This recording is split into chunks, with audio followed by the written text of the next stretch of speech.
Well, hello, hello.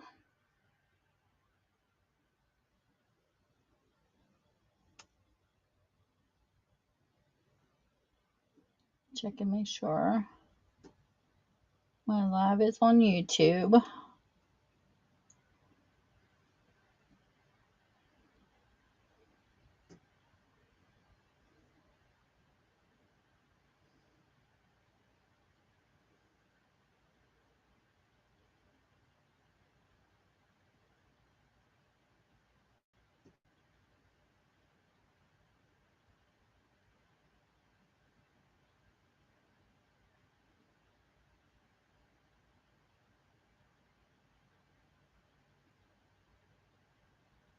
Gotta get everything set up over here. It's always a delay.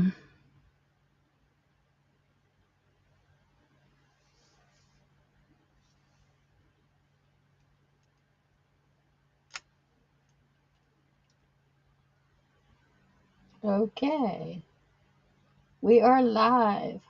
Hey, John. Welcome in. Long time no see.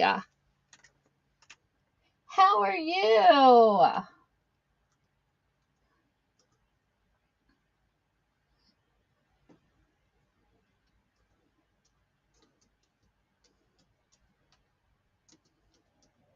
I'm actually streaming from Whatnot, so bear with me. Okay. Hey, great deals from Florida. How are you? Thanks for coming in the stream. I'm streaming in two different places, so I'm trying to keep up with everybody. Okay, so the first book I have, we are starting in the romance section. And this one here is called Revenge of the Second Son. I like people seeing the condition that the books are in that they're buying because they're all used mostly. Sometimes I get a new one, and most of the time it's just used. This is a 2006 copyright. It's a silhouette, Harlequin silhouette desire. And it says tempting revenge. Millionaire Nick Ransom was just the type of man heiress Julia Homecombe had been warned to avoid. And when she found out he was after her family's company, she knew their mutual attraction was destined for disaster. Yet Nick's seductive ways had her agreeing to a weekend getaway than a passionate affair. For Julia, there was no place for business in the bedroom, and for Nick, love like business was an all or nothing proposition. Would she be the object of Nick's revenge once he learned she would never give him what he really wanted? I have a bunch of books in the buy it now. I'll run this. And if anybody's interested in seeing the stuff that I have in my bin, I can show it on the next show. But the auction items I can show right now. So if you're interested in any of those, you let me know and I'll pull them up. You're so sweet. You too, John. I hope you're having a good day and good night. Hey, Kaylee. Welcome in. You see anything in the auction, let me know. If it's in the store, I can always pull it for the next show to show the condition stuff's in. Right now, we are working on romance books. So the next book we have, this was called Cowboy for Hire by Marie Forelli. It's got a stamp on the top of it. I think it was an Honor Bookstore is what it was called, in pretty good condition. It's a 2014 copyright. It says, a love built to last. Finn Murphy has always been good at building things, so when the town's alluring new developer makes him an irresistible offer, he's all set to jump on board, and working side by side with Constance Carmichael sure has its perks. Too bad the big city beauty will be heading back east after she makes her name in his hometown. Hiring the handsome saloon owner and carpenter to turn Connie's dream of building Forever's first hotel into reality was a stroke of pure genius. Finn has magic in his hands, and she's far from immune to his rugged charms. But what happens when the time comes to say goodbye to this close-knit, warmly welcoming community in Finn, or has Connie finally found forever with her Texas cowboy? And this will be starting at $1. It is running. Hey, Jason. Welcome, welcome. You can read the show notes. My show notes tell you pretty much everything there is to know.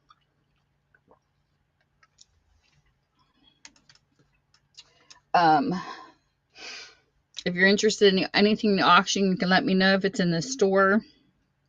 I can show it on the next live and I'll pull it because I don't have those books around me. So we're on romance for the time being. I just go down until somebody makes requests. I go down the list. So this is Home on the Ranch, Harlequin. And this is called The Rancher by Diana Palmer. This is the condition the book is in. It's got a stamp of honor on the top. 2012 copyright. Hot Days and Nights in the Texas Range. Court Brandt, heir to the Skylands Ranch empire, has a constant flow of women galloping into his life. But the handsome lone wolf sends them on their way just as quickly until a pretty vivacious neighbor appears on the range. He has the most eligible bachelor in Bramfell met his match in Maddie Lane. So this will be running for $1. Well, hello everybody coming in. Welcome, welcome. Hey, Bud Files. You're so funny.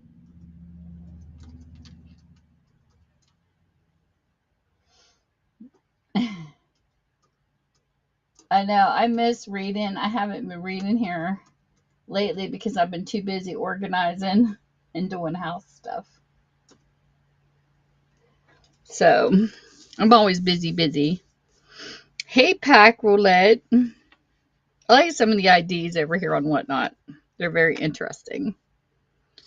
So the next book I have, I tried to mix up the genres and switch them to different ones so we don't get tired. So I try to do like 10 of each. This one here is called Big Sky. It's another Harlequin Home on the Ranch by B.J. Daniels. I love horses, so they're at the bottom. This is the condition of the book. There's an honor stamp on top. And it is a 2007 copyright. How far will a cowboy go to get revenge? There was a standoff brewing between Dylan Savage and cattle inspector Jacqueline Wild. Toe to toe, they were an equal match, but together they were an imperfect pair. After 4 long years, they were hitting the open range again to bring justice to a lawless land. Attached to the hip until a wrestling ring was busted, they had to make a best of a bad situation, but the real trouble was Dylan Savage, the cowboy, was a cocksure and adventurous as ever. He had old scores to settle, and Jacqueline was there to make sure he didn't stray from his path, only she didn't know that she was first in line. These romances are funny. The synopsis has killed me. Let me write it down. If I come across that name, I have a little book here I keep that if people are looking for certain authors, I will tag you. Oh, if I find them. So, let's see here. You're looking for Larry. I couldn't tell you off the top of my head who I have where. But when I do come across the names, I will tag.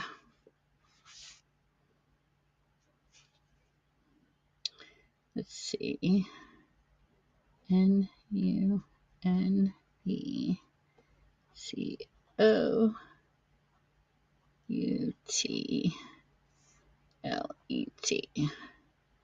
Yeah, I have some people looking for certain people.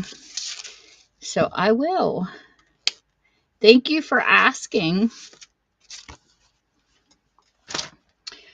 But the only way, let's see.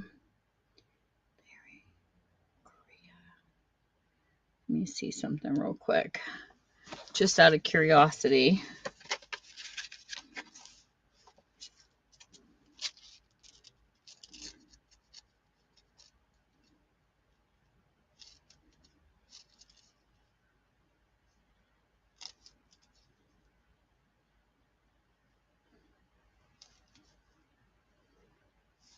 Nope, I don't have anything in my buy it now by that person.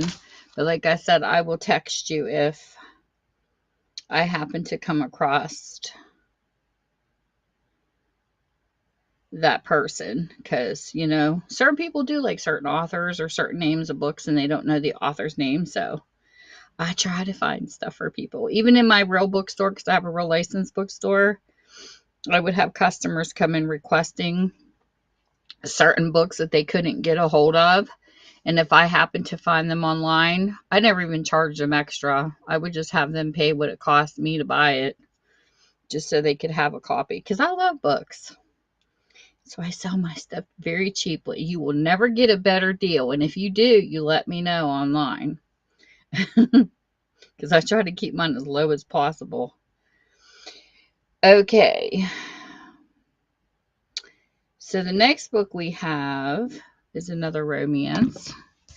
And this one is A Silhouette Desire. This is The Boss's Christmas Seduction by Yvonne Lindsay. It's a condition of the book. If it has any flaws, I try to make notes because most of my books are used. This is a 2006 copyright. And I always go through to make sure you have no ripped pages. You will get the story with me because I've had that happen before. It's not fun to get in the middle of a book and 2 pages would be ripped out. It happened at the company holiday party. From inside her cubicle walls, Holly Christmas had secretly pined for Connor Knight, craving just one evening of incendiary passion with the elusive millionaire. So when Connor sought a few hours of solace in his virgin secretary's arms, they readily succumbed. Then a few weeks after their clandestine encounter, Holly received a surprising late Christmas gift. She was pregnant. Connor quickly offered to take care of her, but Holly knew her scandalous past would never allow her to accept his proposal, not even for the sake of their baby. It's a sticker. Sometimes stickers just bug me when they're on books. So this is going to be running for $1. And my prices are all over the place because it just depends on what I feel I would pay for them. And I think I just ran the wrong one. So give me a second. I did.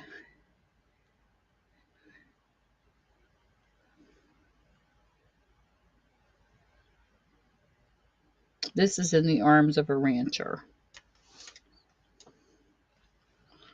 Where the heck did that one come from?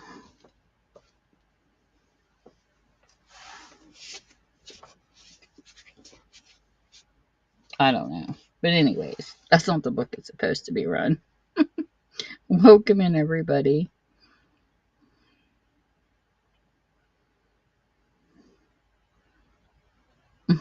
That's the next book. Okay, let's try this again. This is The Boss's Christmas. Hey, Mike. I'm actually married to a Mike. Hey, JBZ. Who else is in here? Welcome, welcome.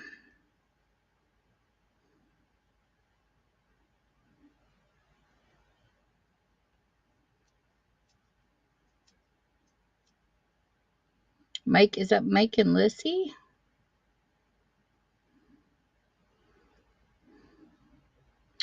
Okay, the next book is the one that I ran last time. This one here is In the Arms of a Rancher by Joan Hall.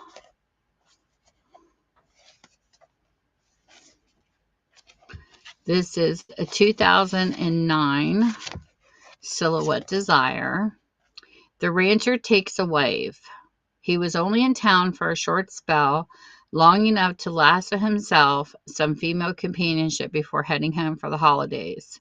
Yet the minute rancher Hawk McKenna entered her restaurant, he knew Kate Muldoon was bound to be trouble. Her eyes spoke of long-hidden fears, but her lips and limbs had him hankering to take her to bed. Sure enough, Kate was desperate for his help, for his protection, for his hand in marriage. The same thing would be to leave her and head for the hills. Despite his lone wolf nature, Hawk couldn't turn away. Just how far was he willing to go to keep his lover safe? And this will be running for $1. And also now my bookstore is live when I'm not here. So a person can come in and buy anytime they want to from the marketplace. And I still guarantee 1-day shipping. I check my store every night before I go to bed to make sure that there's no orders coming in, so that, because if there are, then they get fulfilled. And the next day they are mailed.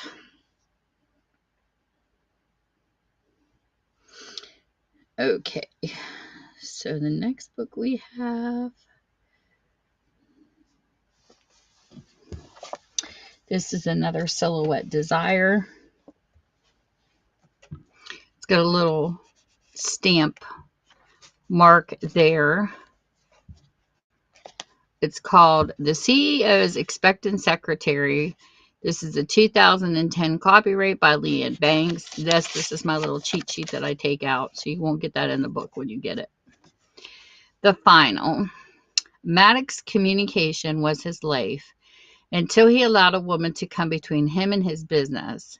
CEO Brock Maddox had been betrayed by his lover, his own secretary. And now when he finally confronted Ellie Linton, he discovered she'd been keeping even a bigger secret. Ellie was carrying his baby. Vowing to let nothing else out of his control, Brock declared Ellie would marry him. Their union solidified his claim on their child and allowed him to keep a close eye on his assistant. Yet Brock knew that he might succumb to the lure of his lovely wife if he dared let his heart rule his head. And just so you know, if the books are in there separate, this is going to be running for $1. Whatnot does combine the shipping now. It'll bundle it. I had a girl order off of me the other night, and she messaged me because it shows shipping on each individual book, but they will bundle when you put them together. So there's that too, which is nice.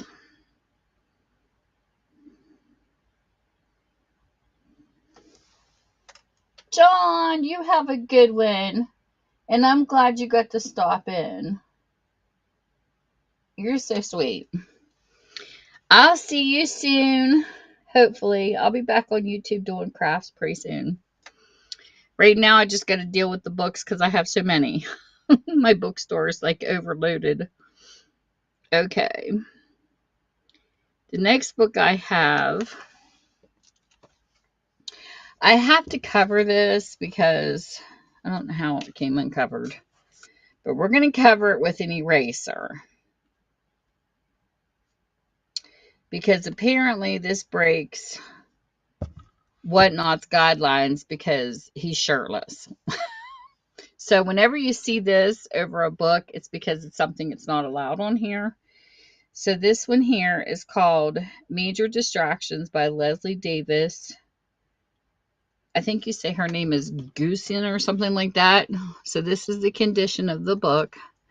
So you can see it. It's definitely been used, or some fold marks, and this is from 1994.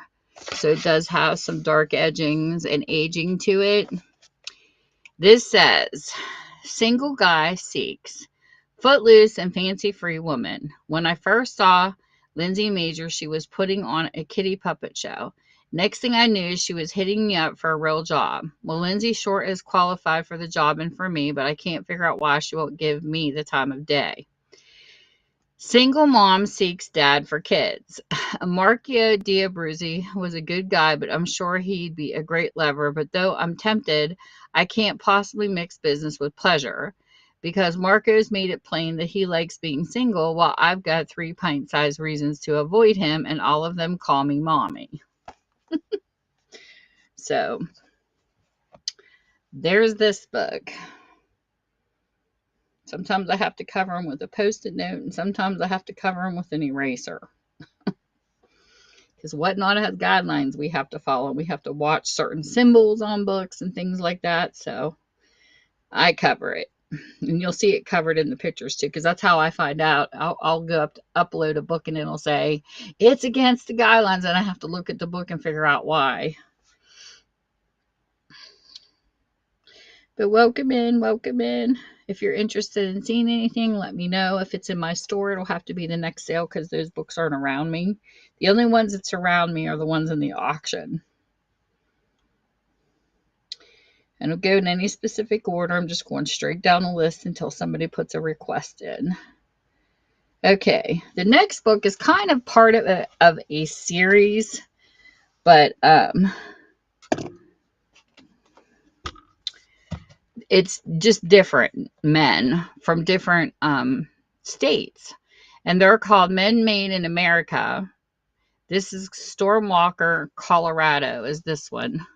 But they have a list usually inside some of the romance books. There it is. It'll tell you what the names of them are for all the states. They have one for 50 states, so I have the Colorado one here. If I get a group of them together, I could put them together later, but right now I don't have a group of them. This is got a little bit of whiteout in it for some reason. Somebody might have whited out their name. This is a 1993. It says, beneath Cody Wolf's cowboy clothing beat the heart of an uncivilized man. The half-Indian tracker was well suited to his solitary lifestyle in the Colorado Rockies. But one look at Sarah Grant told him his life was about to change. Reluctantly, Cody agreed to help search for her missing nephews down plain. With his survival skills, Cody could endure endless days in the wild, but could he survive the long, cold nights next to Sarah with nothing but a sleeping bag between them? So this is Mr. Colorado.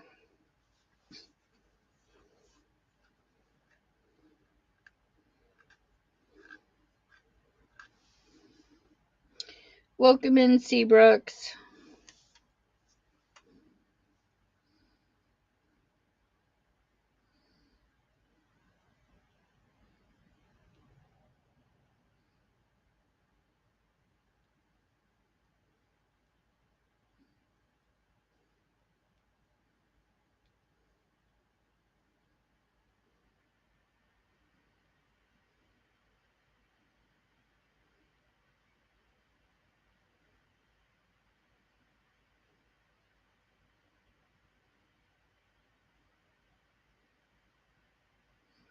Okay, the next romance book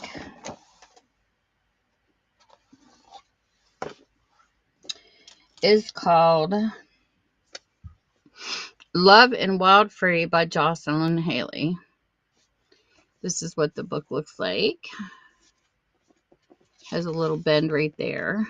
It is in the 1982 copyright. She had to leave her innocence behind when Lynn's new guardian, Tor Hansen, arrived at her home, an isolated cabin in the beautiful northern Canadian wilderness. Her life changed drastically. Changed because he insisted on taking her to his city home, a completely alien and frightening experience, and changed because the powerfully attractive Tor awakened her to an unknown world of intense longings and bitter rejection. Lynn knew that Tor felt a responsibility for her, but she feared she would never belong in his heart. That was pain beyond bearing. So that is that book. It's a little aged, got a little writing in it, but it starts at $1. Well, hey, Shelley.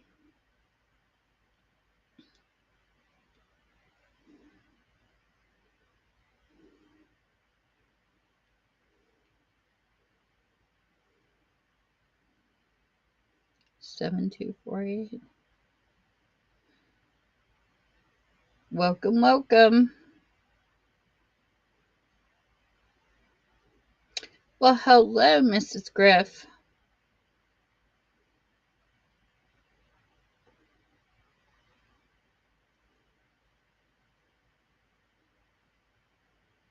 So the next set of books we are going from romance to action and suspense.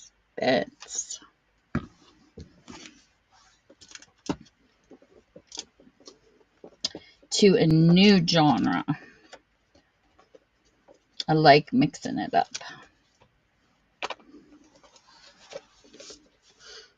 So the next book we have, the first one in Action and Suspense is Best Kept Secrets by Sandra Brown. It has some aging to the book.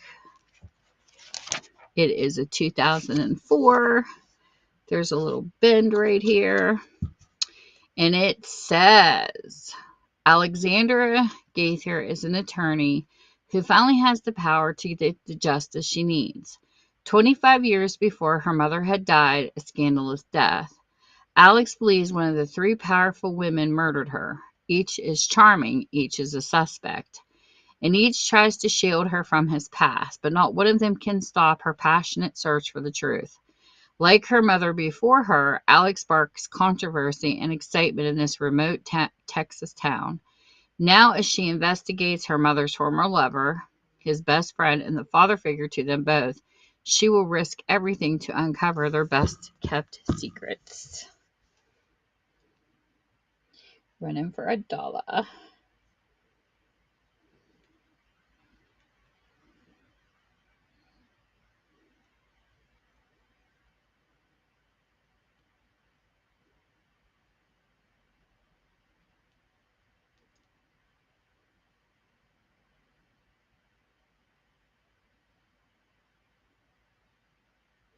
Welcome in.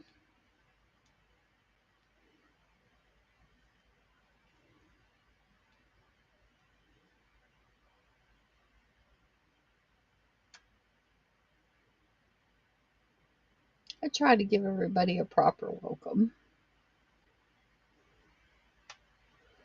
The next book we have in the action and suspense category.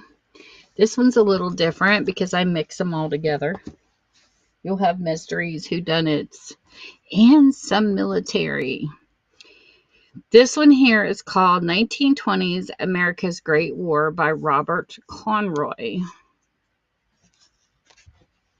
This is from 2013. And it says, remember the Alamo again. Consider another 1920 Imperial Germany has become the most powerful nation in the world after crushing England, France, and Russia in 1914. Now Kaiser Wilhelm II is looking for new lands to devour. The United States, fast becoming an economic superpower, is the only nation that might threaten Germany. However, the U.S. is led by a sick and delusional president who wants to avoid war at any price. When Germany ships a huge army to Mexico to support puppet government, the real goal is the invasion and conquest of California and Texas. America desperately resists the invaders in a battle fought on land, at sea, and in the air. Enemy armies savagely march up on California and move north towards a second battle of the Alamo. Only the indomitable spirit of freedom can answer the Kaiser's challenge. It's like a nice little thick book, too. Nice little thick paperback starting at $2.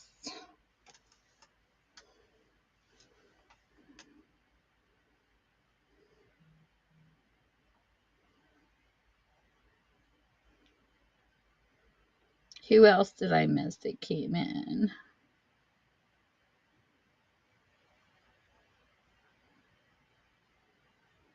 Dale STR.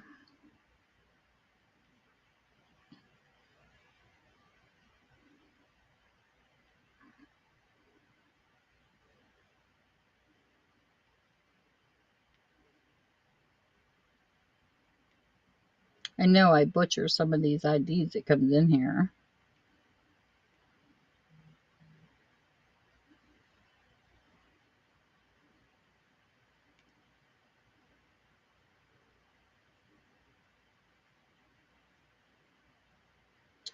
The next book we have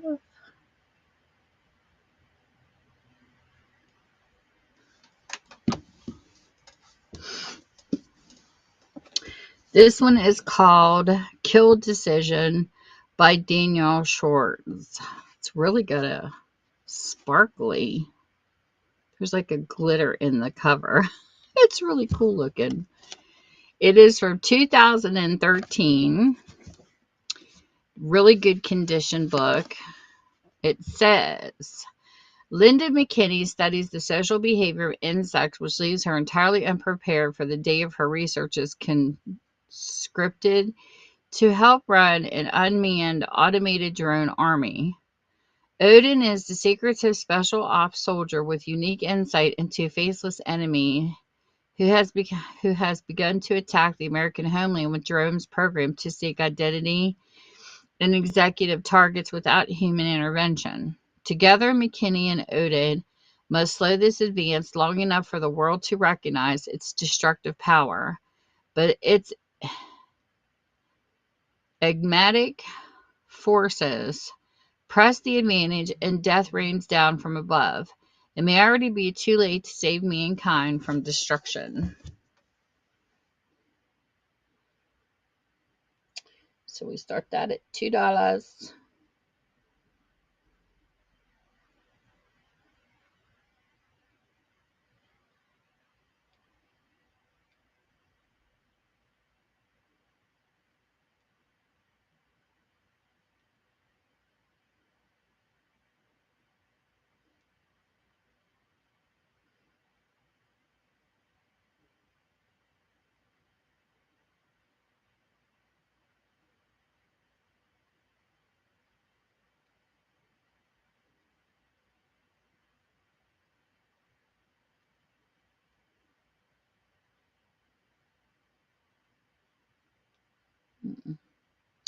The next book we have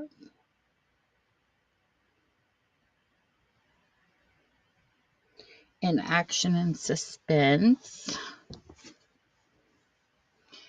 is an older one. This is interesting. This I remember reading a little bit about this.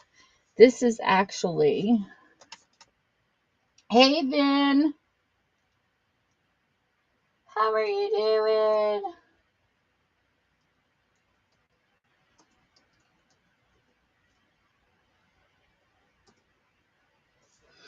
This is Nostradamus predicts the end of the world. Before the year 2000, the Arabs will wipe out Israel. New York City will be destroyed by an earthquake, and the U.S. will ally with Russia against China in World War III. Wow. Renee Norbergen. But it didn't happen. This has actually got a little discoloration on it. It's definitely aged. It's from 1982. Yes. The final prophecies of Nostradamus 400 years ago, a mysterious French psychic named Nostradamus was able to foresee the astonishing clarity. Many world events have since become history. The French Revolution, Hitler's rise and fall, the Kennedy assassinations, World War I. In fact, over two-thirds of his prophecies have been fulfilled. The predictions in this frightening book, including Nostradamus' horrifying vision of the apocalypse, the confrontation between warring superpowers, and the nuclear ages, are due to happen in the next 20 years. Even though some of his didn't come true, that is his predictable book. Hey, big man, long time no see. Hey, Sarah Noel.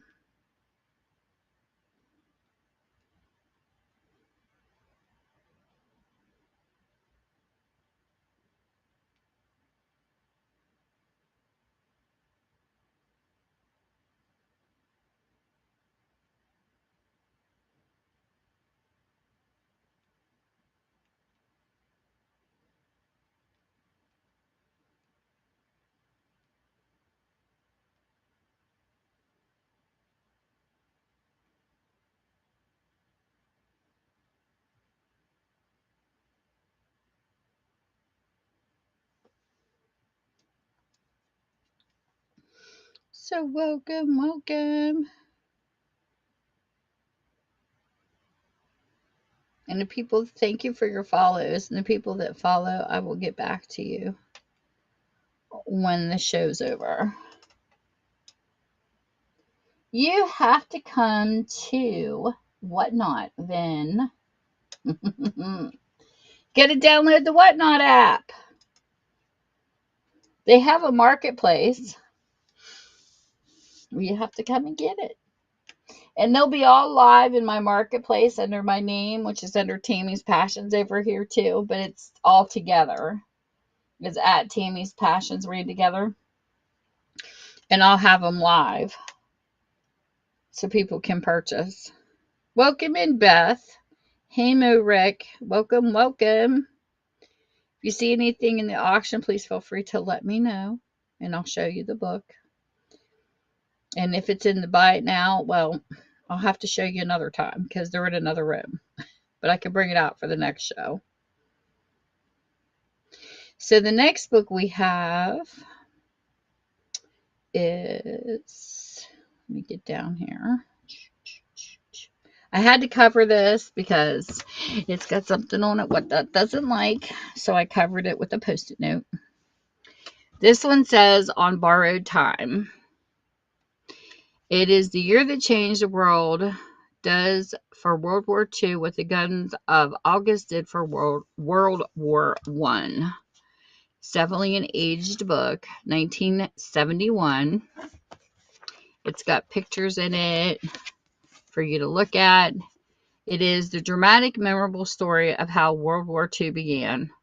On Borrowed Time is a dramatic, detailed narrative of a climatic year by English war correspondent who personally knew many of the world leaders involved in the catastrophic events that erupted into World War II. Here is Chamberlain, Churchill, Daladiero, Mussolini, Hitler, Göring, Masek, Stalin, Molotov. Here are behind-the-scenes activities of the bungling Foreign Office and the Quai d'Orsay, the clandestine duels of national intelligence forces, the frenetic negotiations of Berlin, London, Paris, Moscow, and diplomatic, political, and military blunders of inept and willful men who yielded to Hitler and opposed him at precisely the wrong moments. Not since the guns of August has there been a gripping history of seeds of war as the shattering indictment of European Allied leadership in the years of 1938 to 1939. But sometimes, like I said, there's symbols on books. It's not allowed on Whatnot, and there's like guys can't have their shirts off. You know, they have guidelines. So I have to cover stuff sometimes with my eraser or with a Post-it note. But the book's there. So here is this one, and it is starting for $1. Piece of history. Because you got to be careful with the guidelines over here. You know, I mean, I didn't write the book, so, and I didn't put the pictures on them, so there's that.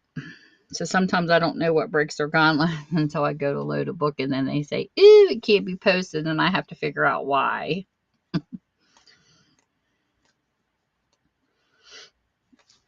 Okay. Welcome in everybody who come in. Check out the auction, see if there's anything you like. If there's anything in the buy it now, you can request it and I can pull it out if you want to see the conditions of the books before you buy them in the next sale. Because I don't have the store bins beside me, I only have the auction items. And they will be posted even when I'm not here. So people can shop when I'm not live too. And the next book we have, I had to cover this one too. Unfortunately, I didn't even see what was on this until I had to figure it out. An Honorable German, a novel of World War II, and this is by Charles McCain. This is the condition of the book. They don't like the German symbol. When World War II begins, Max Birkendorf, a proud young German and naval officer, fights for his country with courage and pride. With his nation's war machine overrunning Europe, he looks ahead to the bright future with his fiancée, Meredith. Then the war progresses. German victories begin to fade, and Max, now a U-boat commander, faces the growing strength of the Allies on ever more harrowing missions.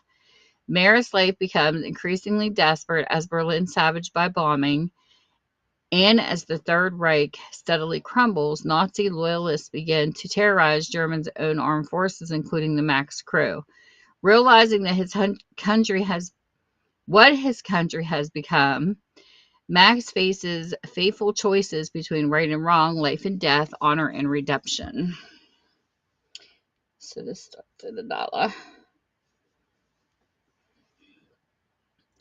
HCNC, hello. Welcome in. Let me see if I can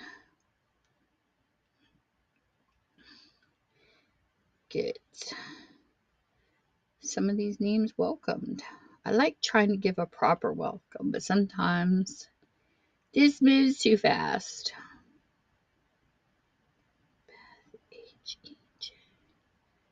For me to type it in, but I do try. Moerick.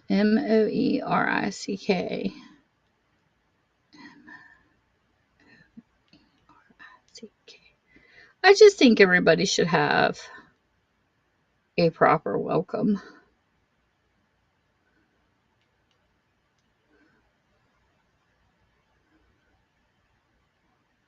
When they come into a stream, and sometimes it's hard to do. I'm so used to typing names in on YouTube, it's hard for me to get it over here. The next book we have, if you have any questions, please feel free to ask me too. It's called Midnight Express, and it does have a tag right there, like a sticker. I hate when stickers ruin books, but it happens. So this is an older book. As you can tell, it's 1977. Billy made one mistake and it almost cost him his life. The real life Billy Hayes left in the motion picture counterpart, Brad Davis.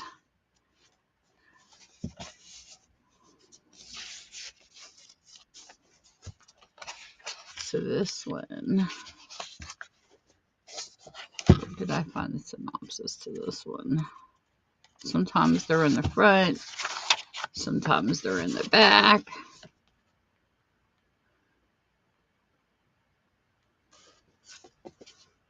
Okay, I'm not seeing it on this one.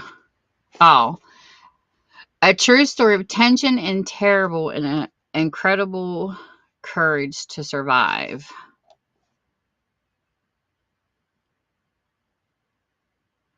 Potentially the most explosive British film ever made, a brilliantly made, stomach-turning, frightening true tale.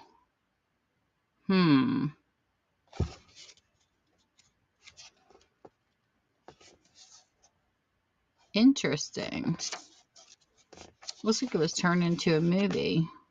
I don't know why I would put it in here without a synopsis in it. That's weird. Let me see something real quick. Because usually I check to make sure they got one, but this one didn't have one. Midnight Express by Billy Hayes. Okay.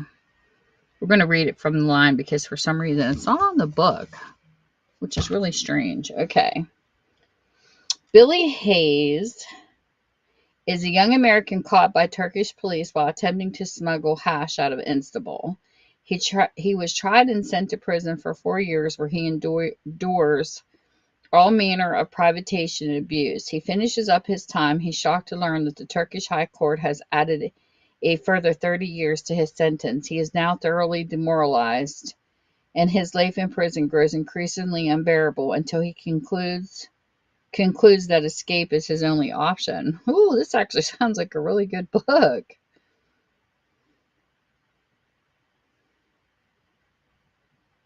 Wow. It said he was originally sentenced, this was a true story. He was originally sentenced to 4 years and 2 months in Turkish prison. With his release date weeks away, he learned about the authorities had chosen to penalize him with a life sentence for smuggling instead of possession. Hayes was imprisoned at Sagmisiler prison in Turkey. Sounds like a good book. I didn't realize it was a true story. I thought it was just another action suspense, but hey, action suspense true stories are just as good, huh? So I had to look it up for y'all. Okay, so here is, this one started at $1. Very interesting. Always learn something new.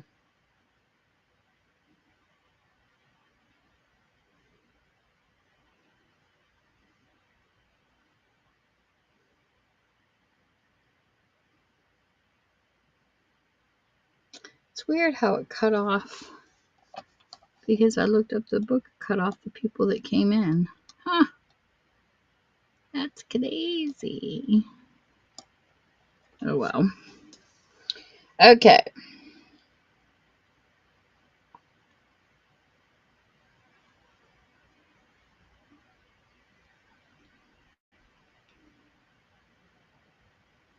What did my app just do? Oh, come on, whatnot. I don't know why it does this stuff to me. Hold on, my app just died. Totally messed up. Now I gotta fix it.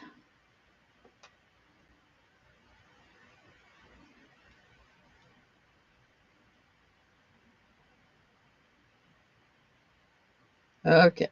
Lost my store. It's like, where'd you go? Okay, so the next book is another military tape.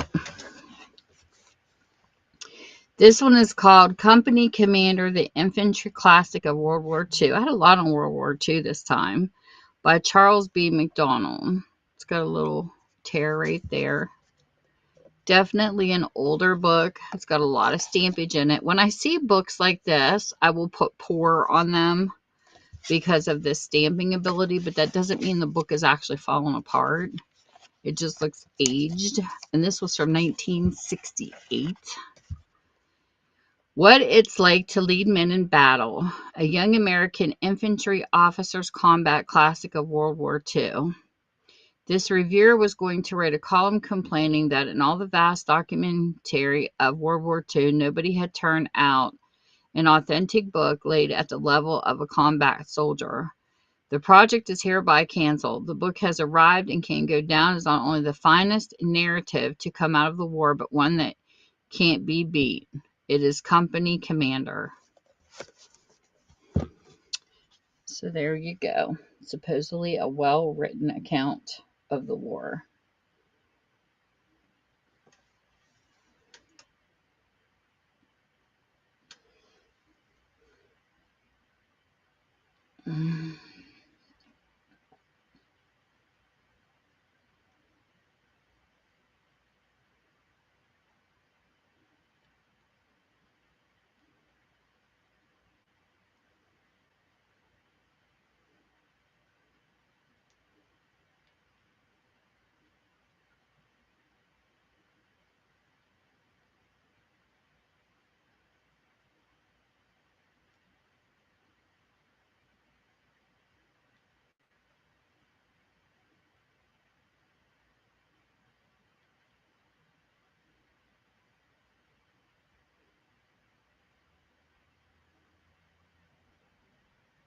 Hey, what are you up to tonight, James?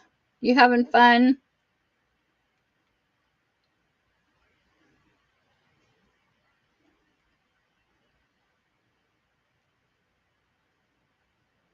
I actually have been so happy here lately. Um, since I have figured out that what not was only showing my books when I was live.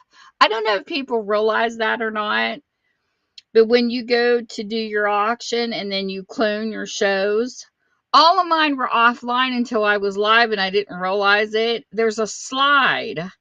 So now all my books are live when I'm not here. And for the first time, some girl blew up my store over the weekend and ordered like 30 books. I kid you not. So if you're selling on Whatnot, make sure your stuff is showing in the marketplace. And it's a slider when you're done with your auction that you can make your stuff go live. So I was like, heck yeah. So even if nobody shows up in your live to buy, it's okay by me because they can shop later. Nothing like making money when you're sleeping. I couldn't believe it though. I was like, what? I was out somewhere and my phone was going poof, poof, poof, poof, like freaking popcorn. It was crazy. Hey, Jing. Welcome in.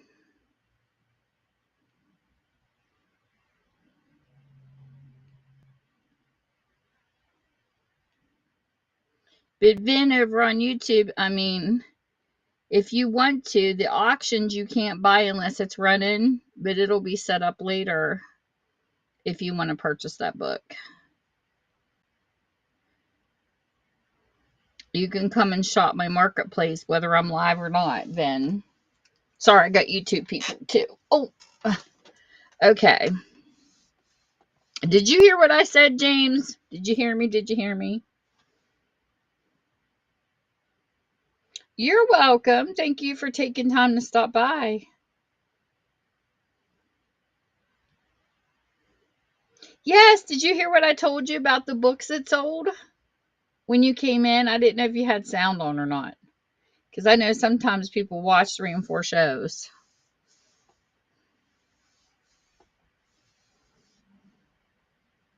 Oh, no, it's okay. Did you hear what I said though? Because how I have it listed after the auction when you clone them over, make sure that you go down and slide it to be live when you're not here. I couldn't believe it. I was like, this whole time I kept wondering why nobody was shopping when I wasn't here because I'm used to that from another platform. And here they were off. They were only online when I'm live. I go, well, that stinks. So I had 700 and sometimes I had to go in and move the slider. But once you do move it and you clone it to your next show, you don't have to do it again. They automatically go live. And I was like, thank goodness. I was like, what the heck? It's things that you learn on Whatnot that they don't tell you. It's so irritating. Because I didn't even know that was there. I didn't know it was set up like that. Heck, if I'd have known that, I'd have been doing it since my first show, you know? Okay, so the next book. I know. I was like, what? Because I was thinking, do I have to do this every single time for every single book when the show's over? But I don't. I was like, wow. Learn something new every day on here. Plus, they keep changing stuff too. This is an older book called Troubling of a Star. I like that cover. This is what the book looks like underneath the jacket. This is a 1952. So this is an old one. Troubling of a Star by Walt Sheldon. I remember some Sheldon books when I was a kid. Troubling of a Star is a jet-propelled novel of new breed of Americans in two fascinating worlds, where one life moves is at a pace faster than sound, and again where their women have changed little since the Garden of Eden. Dick Tyndall is one of these men, a captain in a fighter wing of the U.S. Air Force. He knows what war at 600 miles per hour means to himself and to his targets. To the clamor of the outward battles, there is added his inner conflict between duty and ideals. Around Captain Tyndall swirls a swift story of the wing Colonel Straker, whose religious convictions were no brake on this killer instinct. Major Ronsdale, coward and hero, Toriko, the touching and exquisite Japanese girl who gives herself to Dick Tyndall and a whole company of other characters who emerge alive and clear. There's a story, theirs is a story wide in range and significant in its implications to set the pulses racing and the mind to pondering. As long as America has its Captain Tyndalls and its young novelists like Walt Sheldon to write of them, the nation can be proud of both its soldiers and its creative artists. So this is an old one. It talks about how the guy himself who wrote the book, he was born in Philadelphia 35 years ago, but spent his childhood in New York, Boston, Baltimore, and Montreal. He has been variously a hobo, cook on a fishing boat, dance band guitarist, and radio announcer and sign painter. He had an interesting life. So here is Troubling of a Star. Some of these books, I wish I had time to read every single one of them before I sell them. But it just doesn't happen that way for us because it's when life's busy, it's hard.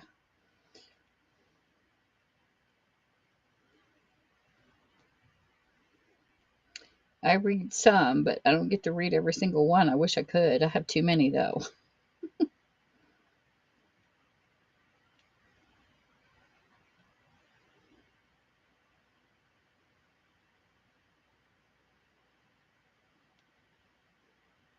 That is a cute name. Red, white, and blue.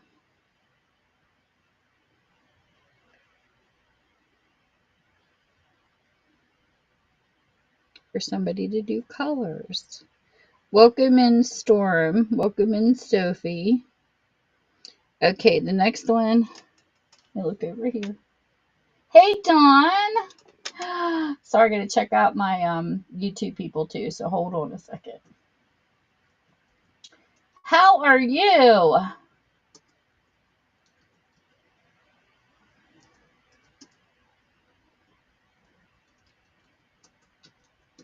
Doing pretty good here. Just busy, busy, busy as always. I had a very busy weekend. My weekend was crazy.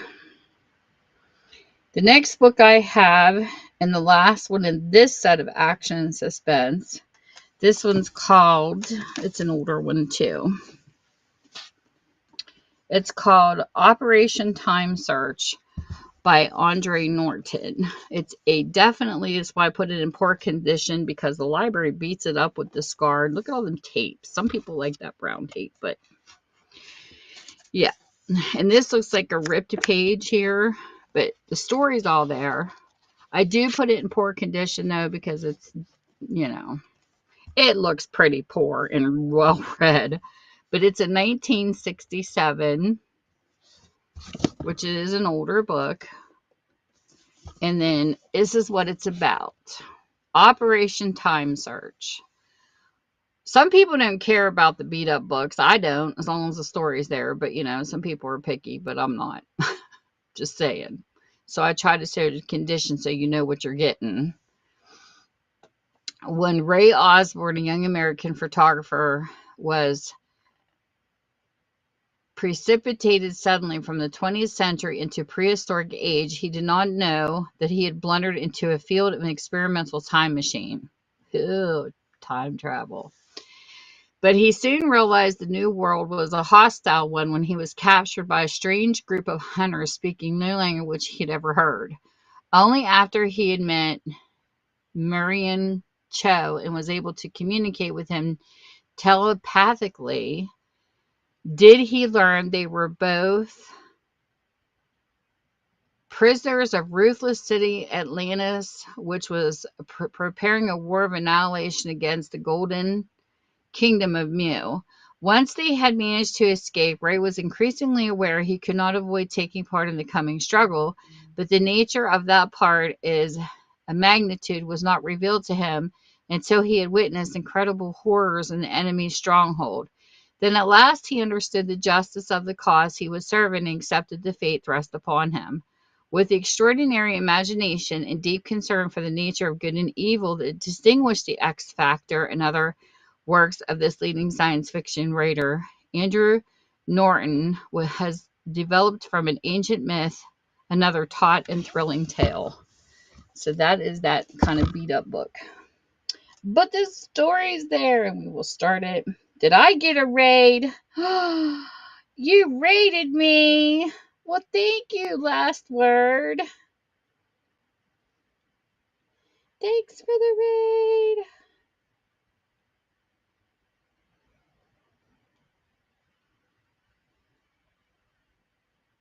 Let me put her name in here. Last Word Bookstore. Please follow. I see you made your 1K finally. You got your 1K sales. Yay. If anybody rewatches my videos, between YouTube and here, if you're on Whatnot, please give her a follow.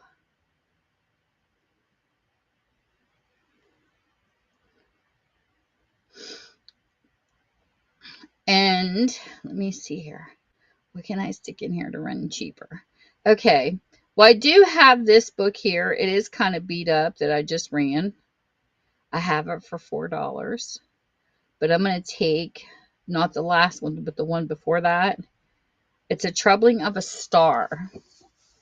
And that is this book here.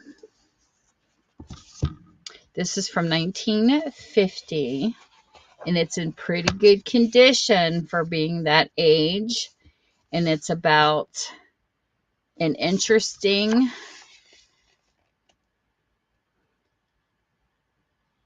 story to do with military. So if you're interested in anything to do with military, I'm going to drop the price on this. Even though it's for $4, I'll take it down for the raid. Because I like raids. I think raids are so much fun. Let me make sure this changed. And I'll run this for cheaper. So if anybody's interested in this one for $1, there you go. Well, I'm glad you got to stop in. It's always good to hear from my friends on here. This has got such a great community. I swear it does. There are a lot of great people on here in different communities. I've actually been hanging out in the fashion one here lately. All I have to say is I have a YouTube video coming up and I almost cried. Like, seriously. And I know that we're in the book section, but if you ever are into looking for any kind of high fashion items and you like playing mystery games, or they do both, they'll sell stuff at a lower rate. Like, I'm talking like slightly used Louis Vuitton and different things. You can get them really reasonably priced. I have two people that I just totally recommend is Trevor and Jared. And I'm going to put their links in here too. Because, I mean, hey, even though we like our books, we can like fashion too.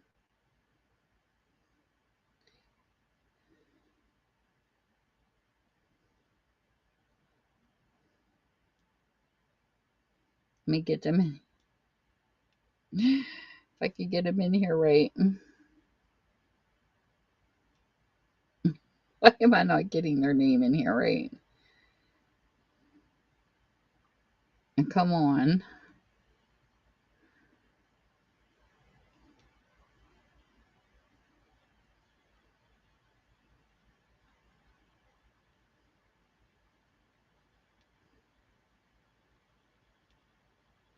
I don't know why they're not coming. Maybe I'm not spelling it right.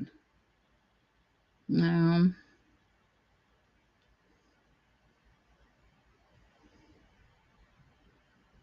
I know I'm spelling it right.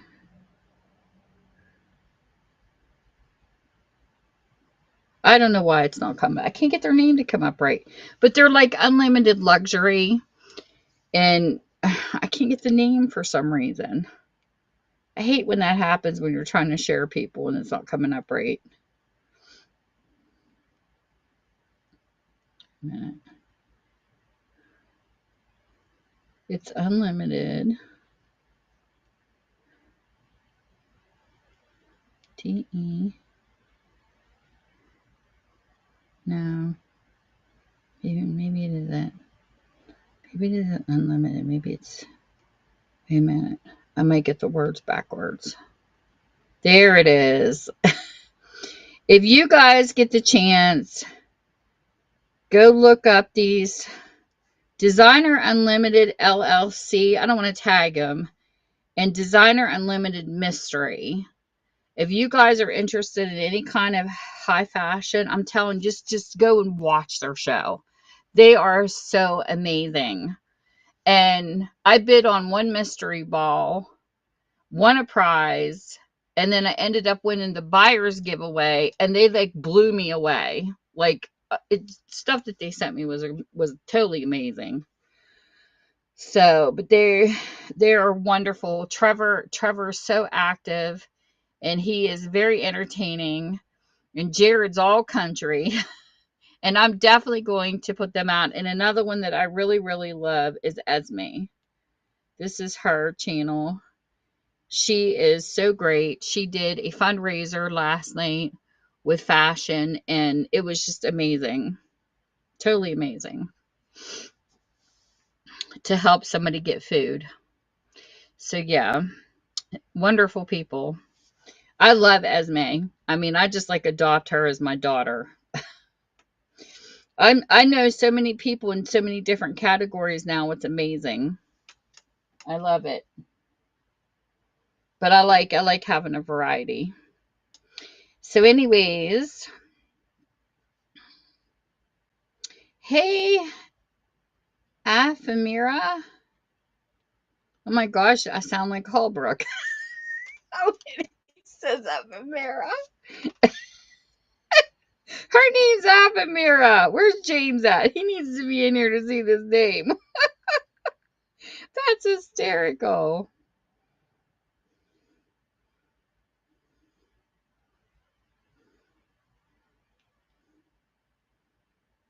I love people's names on here. I really do. They're so cute. Okay. So I ran that one. Nobody was interested, so we'll put this aside. We'll go to the next one. So the next category is biblical.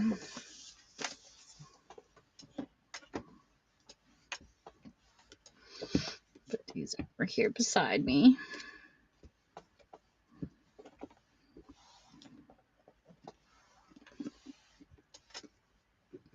So the first book is a little book, and it is called Sometimes God Has a Kid's Face.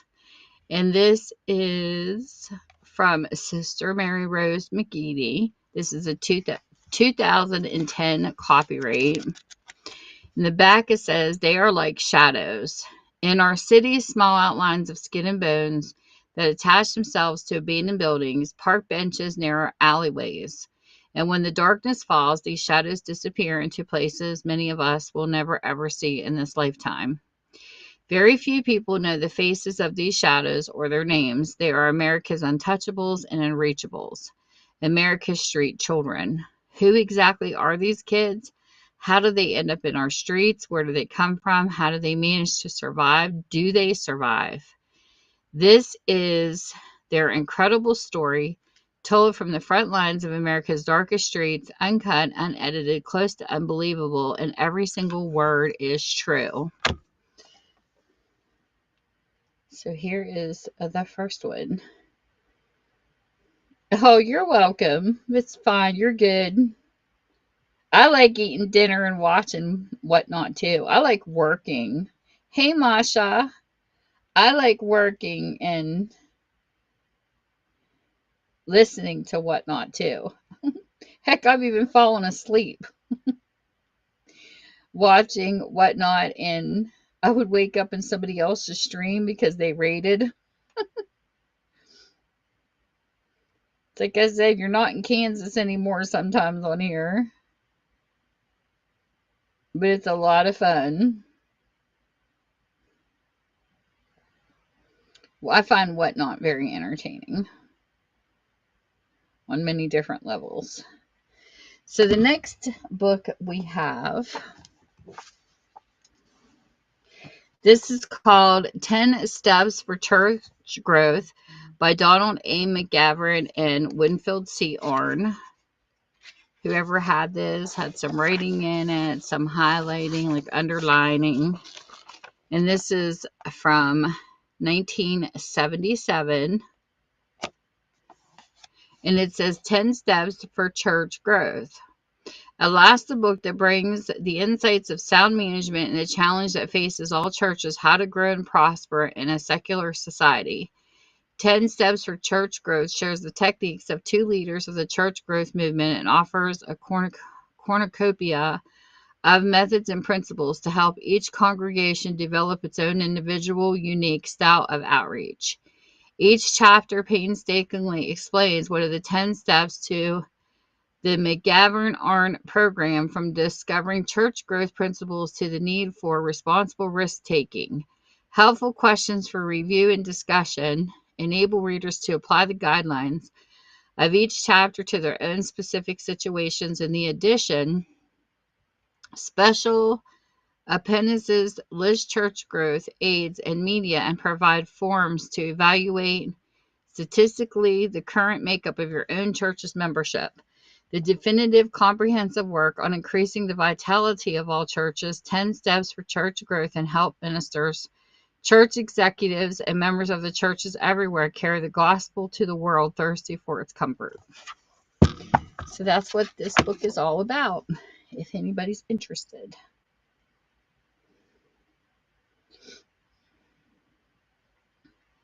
Well, hello, Jaw for Jaw. Hey, Ethan. Actually, I have a grandson named Ethan. Hey, Bugs. Hey, Melinda. Welcome, welcome. Welcome in.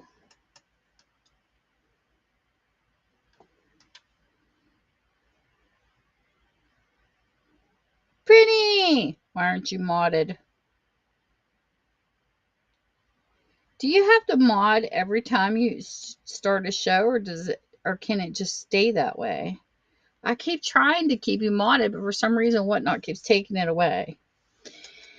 Oh my goodness. I had a long weekend. I'm tired. It was really long. But I'll tell you what, I did a video that I'm going to be posting soon. These guys almost made me cry. I've been hanging out in the fashion section, Prinny. And Trevor and Design Unlimited LLC and Design Unlimited Mystery. They have underscores between the words. They spoiled me so bad. I know. They almost made me cry. You should see what they sent me in the mail. I was like, oh my gosh. I get so spoiled by some people on here, but it just amazes me the givingness of some people on here. Oh my God. Wait till you see the video. It just blew me away. Well, the thing was, and I say it in my video, I wasn't thinking of the buyer's giveaway. Like when you go into some of the luxury ones, they'll have buy me a coffee for $15 or buy a drink for $30, because you have people bidding on the mystery ball. So they do want their real good buyers to win the giveaway. Well, I was worried because Trevor was doing such a workout. I was like, you need to hydrate, dude.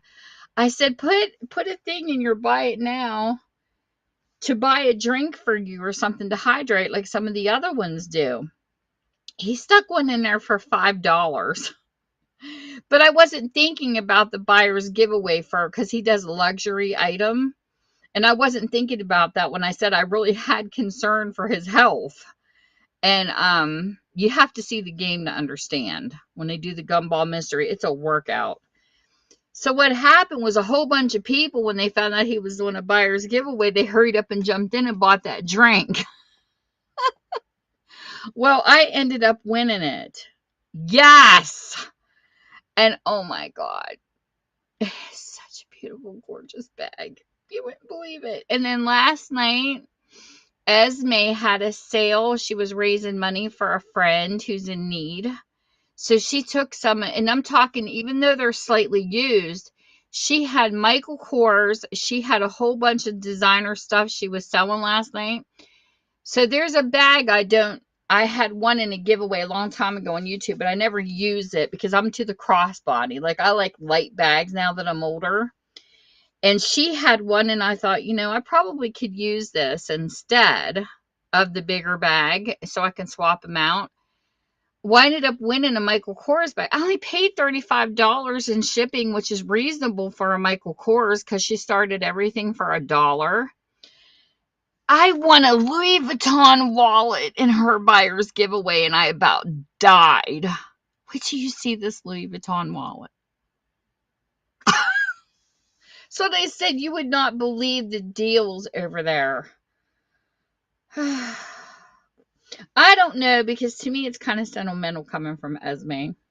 I kind of adopted her. I told her, I said, if I could adopt a third daughter, you'd be it.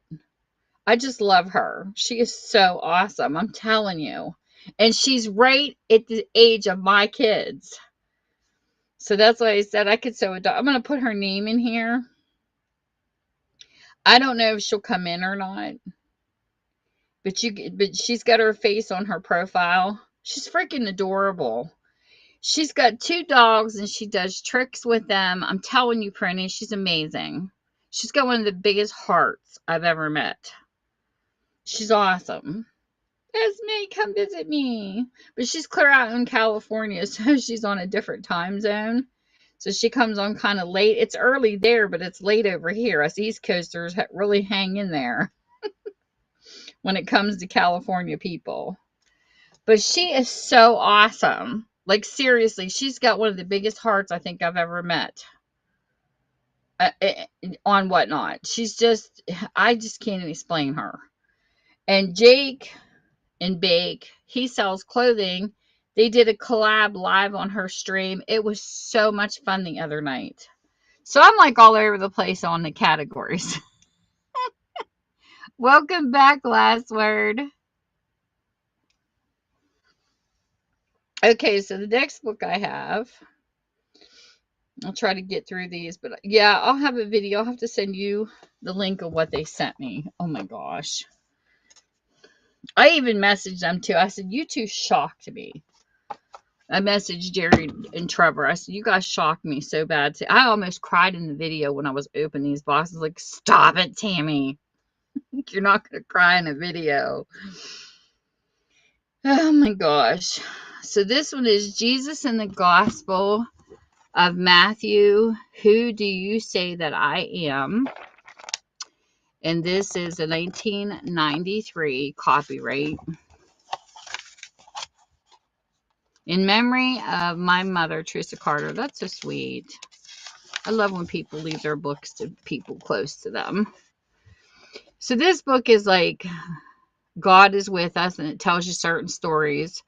It doesn't have a synopsis to it, so I go into the contents to see what it actually is, because I didn't read some of these books. When Israel was Egypt's land, a spiritual roadmap along the paths of justice, what in the fields, bread on the table, the house of heaven. It's just different stories, like the meaning of discipleship. It's just kind of like an explanation of certain things in the Bible and what they pertain to. It's like an explanation kind of book. And there's this one. Hey, Brooks in Books, Bricks, and Kicks. That's a cute name. I do try to visit other booksellers. I like fashion. I like going into where they sell Pokemon cards. I like a variety on here because I like to do a lot of Christmas shopping. And I definitely love spaghetti. Foster Friends Thrift. Oh my gosh, she's like one of my favorite people too. So I have a very eclectic taste on Whatnot. So you never know what category I'm going to be lurking in. Hey, baby, so I've seen that name before. Yeah, but it is what it is, Prinny, because I have other outlets besides Whatnot. I have other places that I can broadcast to. I don't stay in one category. I don't work that way. I'm all over the place on here. And I'm not staying in one category. That doesn't happen with me. I'm all over the place because I like supporting a bunch of different people, just like my friends offline. They're all from different backgrounds and different environments. And if people want to find me, they can come find me because I'm in the marketplace. I have TikTok. I have a bunch of different places. Instagram. People know me from different places, so they'll find me. I've met more people sitting in one spot than I ever have going out and trying. And that is the truth. Even as a chatter, clear back in Yahoo days, it was the same thing. I met more people staying in my chat room than I ever did going into different ones to visit. Seriously, you would be surprised.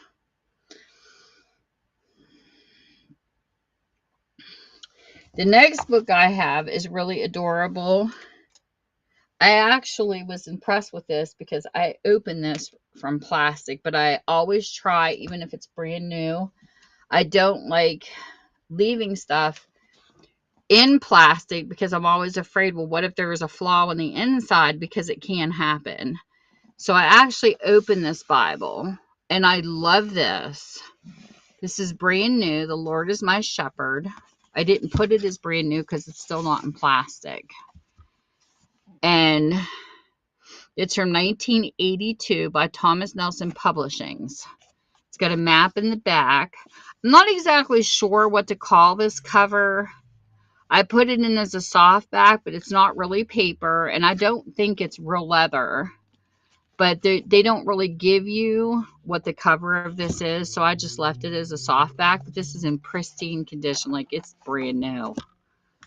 So if you're looking for a new Bible, $5 start, can't beat it. Some brand new Bibles are expensive. Hey, big feet. I have big feet.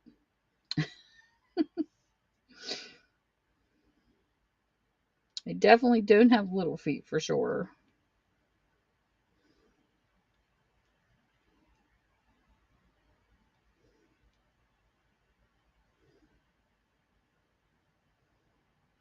That's actually a cute name.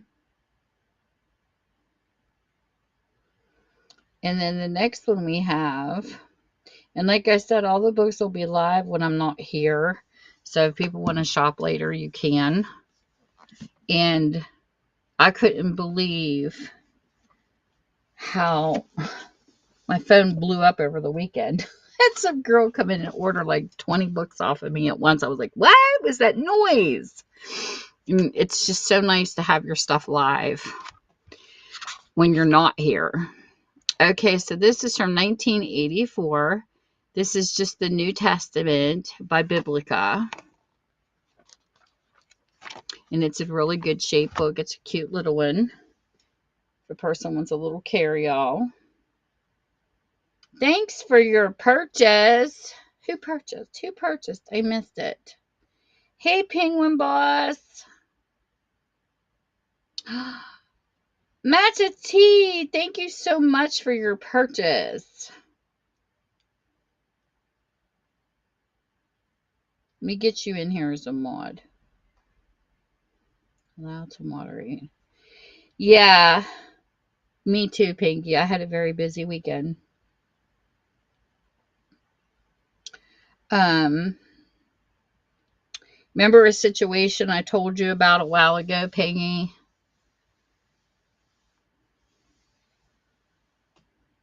With my daughter. Remember? Remember? It happened again. We'll talk later.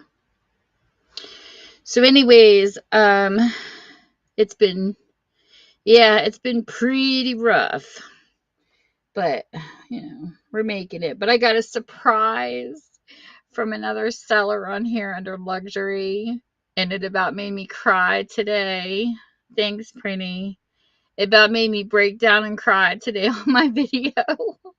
Because I had such a crappy weekend that they made my day. Because I can't believe the stuff they sent. Trevor and Jared from Designer Unlimited Luxury LLC and Designer Unlimited Mystery have been so amazing in that category. And Esme, they're so awesome. These people have been unbelievable.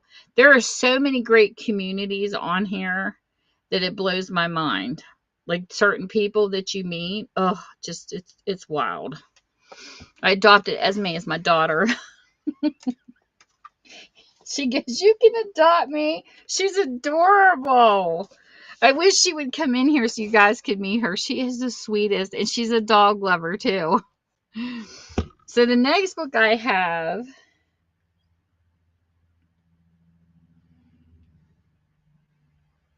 okay, Jason, welcome in.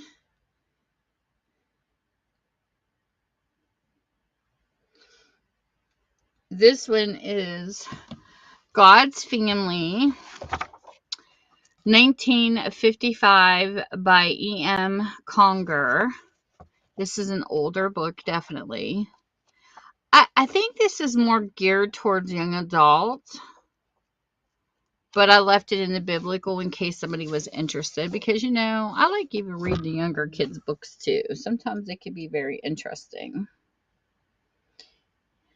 Welcome in, Jake and Jason and Shots and Jessica.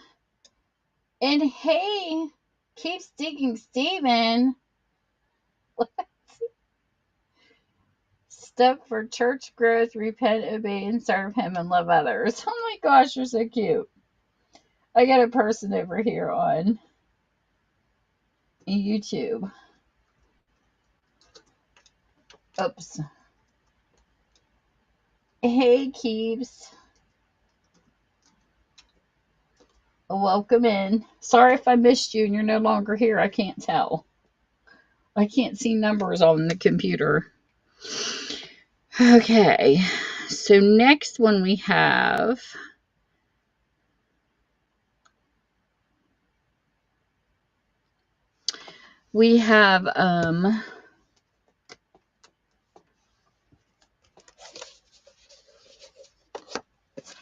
this one's called Merari, The Woman Who Challenged Queen Jezebel and the Pagan Gods, a novel by Gloria Howe Bremkamp. It's got a little bend right there, so you know the flaws. And it has some rating in it. And then back here, it says 1986. I put marker rating on the first page. I try to make little notes so you know the shape the book is in. This one is blending biblical authenticity and the exciting narrative. Merari tells the story of the great Shunammite women mentioned in 2 Kings. Merari lives in an evil and dangerous time, don't we all? A time when idol worship violently conflicts in the worship of the one true God. As a believer, she opposes the false worship that influences all the most steadfast. This is the inspiring story of her great bravery and strength. It is a tale of love, faith, and intrigue that brings alive a distant time and witnesses to the presence of God, the unfolding of historical events. So there you go. The rest is just commentary. It looks like a good book. I wish I had time to read all of them. I saved some back, but I can't read them all. Hey, Jake's junk drawer. Oh, I bet you that's an interesting junk drawer. Hey, Shots Trading Post. Jessica DD. Welcome in, welcome in. Thanks, Prinny. Thank you, thank you.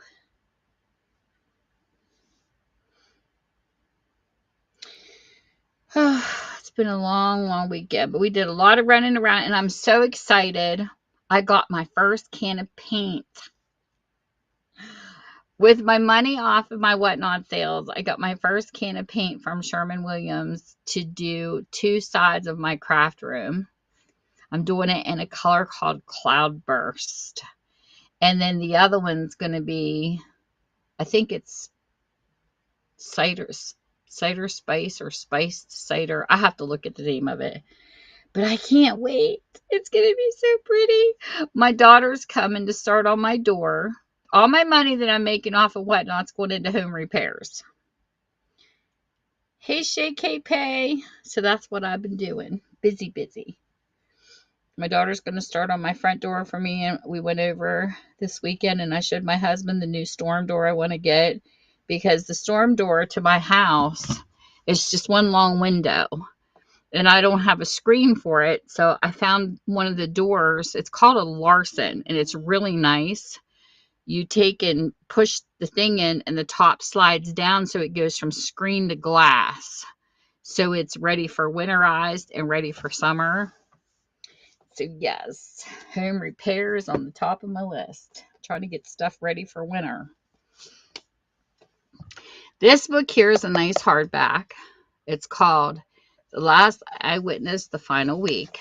It's interesting. It's got some pretty cool pictures and images in it. And this is from 2006 by Chris C. The C with a Y, and David Capes. It says, a first-hand account of the last disciple alive who walked with Jesus, a beautiful retelling of the last week of the life of Jesus Christ from John 13 to 21, including 17 dramatic illustrations by Rob Pepper. This unique work captures the urgency of the last living disciple telling his students about the most significant event in history. It includes first-person commentary told in John's voice with comments from Matthew, Mark, and Luke. The compelling story leaves the reader the sense of being around a campfire with first-century believers, hearing the story directly from John. So come into the story, smell the mixture of the salty air and billows of smoke floating from the bonfire, and hear the last eyewitness. So there's that. Thank you, Prinny. Sweet dreams. Hey, Johnny Blitz. Welcome in. Thanks for the follows. I will get you back when the live is over.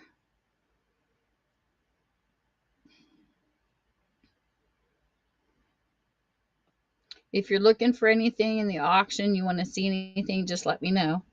I only go in order unless people make requests. If you're looking for an author or a specific book, I have a book that I've been writing names in so that when I find them, I can tag you to come in.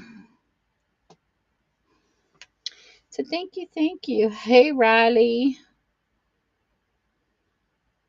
The next book we have is out of the biblical section. I don't know why I didn't put religious on these. I put them all under biblical. This is a 5-minute messages for children, 52 children lessons for any occasion by Dawn Hinchy. It's got a whole bunch of different things in here for whatever the theme is and the belief is. This is from 1993. It says, bring children closer to God with faith-building sermons for them. I can't speak tonight. Faith-building sermons just for them. There's a creative message, uses kids' language readily understood, so you'll reach meaningful lessons on Bible-based topics like disciples, faith, the Holy Spirit, servanthood, God, putting God first, and dozens of other ideas.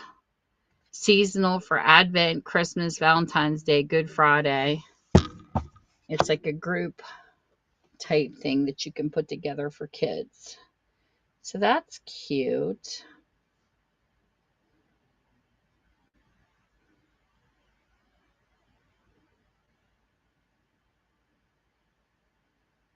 Oh, I knew who I want to read after this live is over.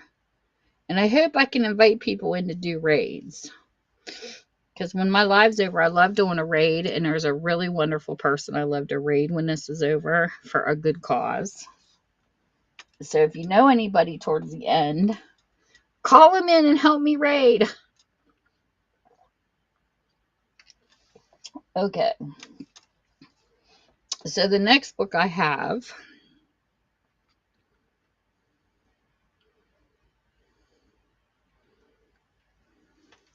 this is another biblical book. This is a little thicker. And this is nice. It says, I just want to quit. I don't want sympathy. I don't even want a miracle. Just give me Jesus by Anne Graham Lotz. Lots. This was a Gold Medallion Book Award book. It's in really good shape. It's from the year 2000. How did the Apostle John know that 2,000 years after he lived, your life would need a fresh touch from God? How did John know that at the beginning of the new millennium, our lives would be so busy, our focus so divided, our bodies so tired, our minds so bombarded, our families so attacked, our relationships so strained, our churches so programmed that we would be desperate for simplicity and the purity, the freedom and the fulfillment of a life lived in Jesus' name? John probably didn't know, but God did. That's why he gives us Jesus. No one can serve the bread life like Anne Graham Lotz, who has described herself simply as God's able waitress. Poignantly, passionately, she focused the light of Christ's life on earth so that its relevance burns true to your life today. Read this book and see how the Father gives us Jesus to make God visible, change possible, happiness attainable, resources ample, suffering understandable, sin forgivable, heaven available just for you. That's a cute book. Some of these books I'm like, should I keep them or should I sell them? Interesting reading.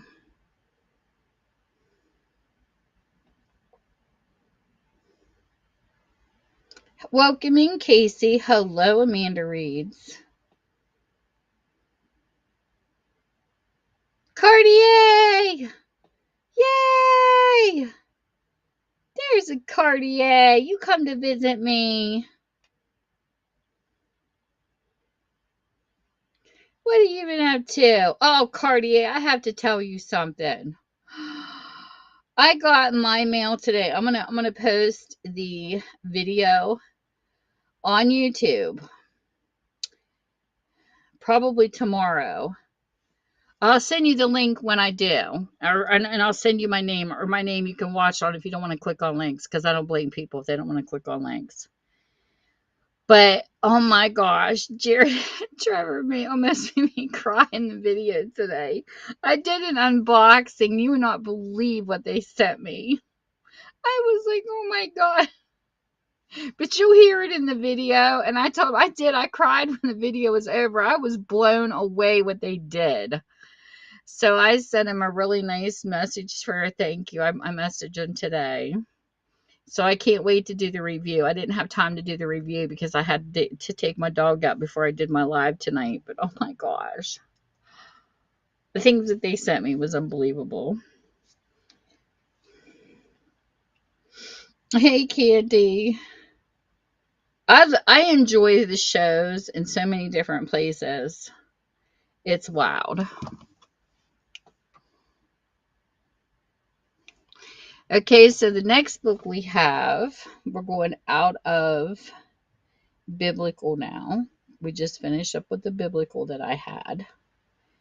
And we are going back into action and suspense. I don't have a whole bunch of different genres like I did when I first started because I don't know what boxes they're all in. But as I unbox my books, you see what I get when I get them listed. So we're going to put these back away.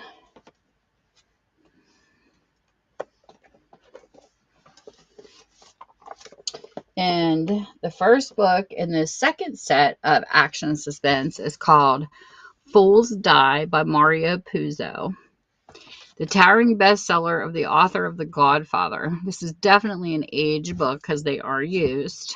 If they're new, I'll show you their flaws, but you will get the entire story.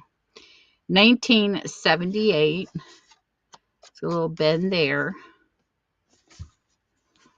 because you can tell it's been definitely well loved. Fools Die is a novel that only Mario Puzo could have written. It's a novel of powerful, knowing, and bold enough to encompass America's golden triangle of corruption. New York, Hollywood, Las Vegas. It is a novel that plunges you into the electric excitement of luxurious gambling casinos, the heady arena for high rollers and big-time hustlers, scheming manipulators, and fancy hookers. A world of greed, lust, violence, and betrayal, where men ruthlessly use their power, where women ravenously use their sex, where only the strongest survive and the fools die. So you can only imagine. It's something to do with the Godfather. It's probably definitely action filled. Yes, he is Cartier. You are correct. I have a really nice brand new Bible that I opened. Look how pretty this Bible is. I showed this earlier. I don't know what you call the cover though, because when you go to list something on here, you have to pick leather or I think softbacks, hardbacks. I'm not sure because look how pretty this is. It's a brand new Bible. I don't know what this cover is. It's not a hardback, and I don't think it's real leather. But this is in pristine. I opened it from plastic because I wanted to look at it. But it's from 1982. Look how good a shape that's in. Like it's beautiful. But I don't know what to call the cover, so I just put softback. Put on there. Because they don't really give you a lot of options. My romance books keep jumping around over here. Okay, so the next action suspense we have. This has got a devil's face on it. But this, I think there must have been a sticker or something there because it's ripped a little. And then, of course, this is another aged book from 1978. This one says Johnny Favorite was America's biggest star, a velvet-toned crooner with a sensational talent and a reputation for pure evil. Now, crack private eye Harry Angel roves New York's neon streets and smoke-fogged jazz joints trying to find him. I love jazz music. You know, there's nothing like sitting in a city and hearing somebody play a saxophone. I love a saxophone. And is himself drawn into the nightmarish shadowland of grisly voodoo, rituals, and foul black magic where witnesses end up as corpses and every clue dissolves in blood. From the elegant Upper West Side haunt of a witchy heiress to a desolate Coney Island carnival of sinister freaks down to the subterranean rates of murderous coven, Angel will gamble everything to outwit a demonic adversary and risk paying a horrifying price. It's funny that you can't post a picture of the Nazi symbol on here in a book that was written, but you can post the devil's face. I don't know. Whatnot. You got some weird rules. But I have some books listed where I had to put post-it notes over them or an eraser because one guy had his shirt off on a romance novel. All their rules were something else. I didn't rate these books. I didn't put them on there. Hey, Allie! She's the one that blew up my phone the other night. I love it too. I hope you enjoy all of your books. It was hysterical. I'm glad she got to come in.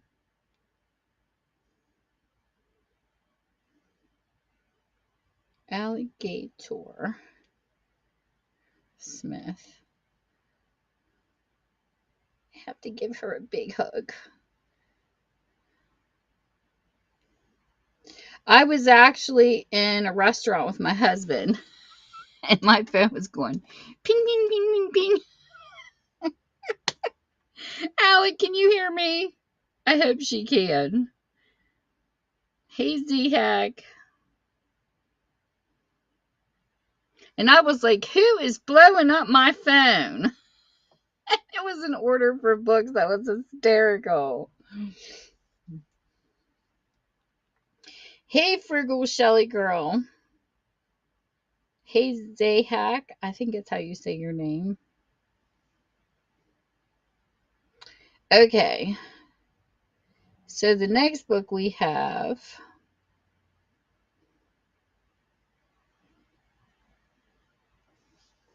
This cover even looks like something.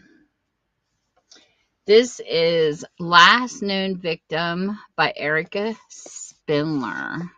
It's a little bent, like whoever read it might have turned the page around or something. Maybe it was intense. I don't know. This is a 2007 book, and it says Captain Pat O'Shea. And by the book's cop, there's a little bend right there too, just in case, is assigned to the case. But with the evidence lost to time and the elements, the heinous incident goes unsolved. The perpetrator, known only as the handyman, remains at large.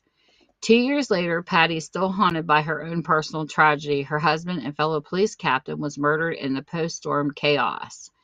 But when a female victim missing her right hand is unearthed, Patty prepares to return to the handyman investigation. She is unprepared, however, for what she finds at the crime scene: the victim's bones beside her husband's police badge. Ew. Casting aside all the rules, Patty is fearless in her quest to find the truth, because if she isn't, she could become the handyman's last known victim. Interesting.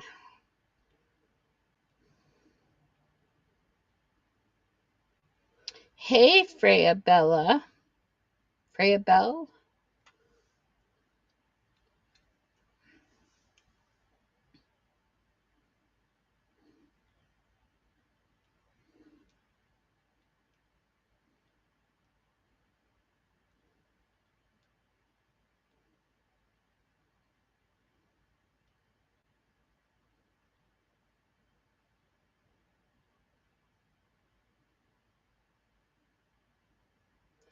The next one we have is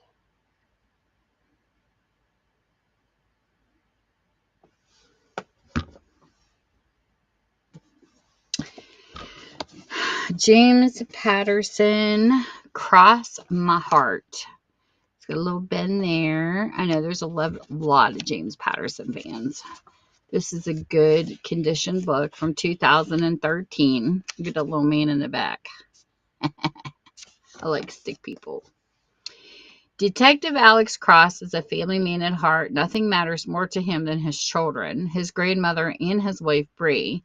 His love of family is his anchor, giving him the strength to comfort evil in his work. One man knows this deeply, a genius set on proving that he is the greatest criminal mind of all, and he uses Alex's strength as a weapon against him. When the ones Cross loves are in danger, he will do anything to protect them, but even if he tries, they will die. Cross My Heart is the most devastating and unexpected novel of James Patterson's career. It is the end of Alex Cross. Is this the end of Alex Cross? Question. So this will be running.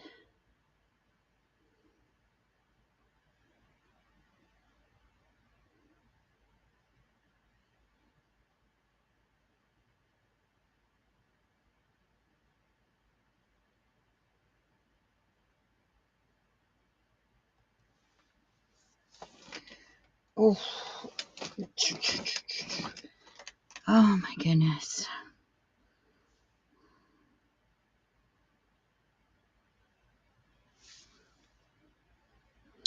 And the next book we have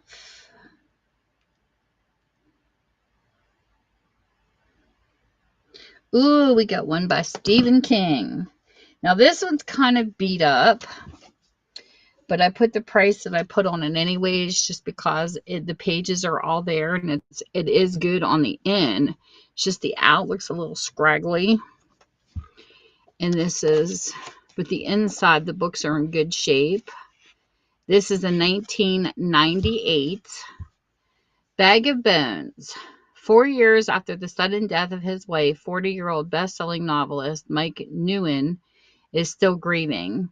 Unable to write and plagued by vivid nightmares set at the Western Maine summer house he calls Sara laughs, Mike reluctantly returns to his lakeside getaway. There he finds his beloved Yankee town held in the grip of a powerful millionaire, Max DeVore. whose vindictive purpose is to take his 3-year-old granddaughter, Kyra, away from her widowed young mother, Maddie. As Mike is drawn into Maddie and Kira's struggle as he falls in love with both of them, he is also drawn into the mystery of Sara laughs. And now the sight of the ghostly visitations and escalating terrors. What are the forces that have been unleashed here, and what do they want of Mike Newen? So there is the Stephen King book. Hey, CKE Edwards and Sweet and Vicious.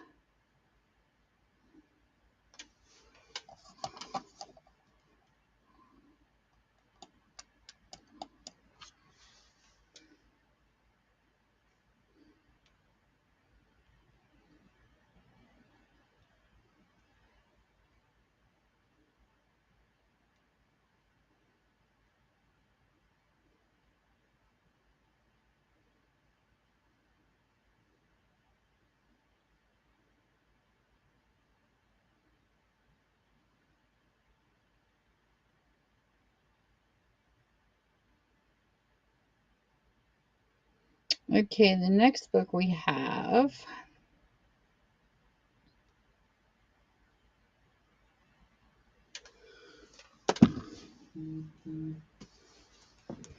this one is called Killer Dreams by Irish Johansson. And when you get into this book, I think there was these pages right here. There was a few pages at the top that have a little bit of a rip. Like it was cut somehow. But this is a 2006 book. And it says,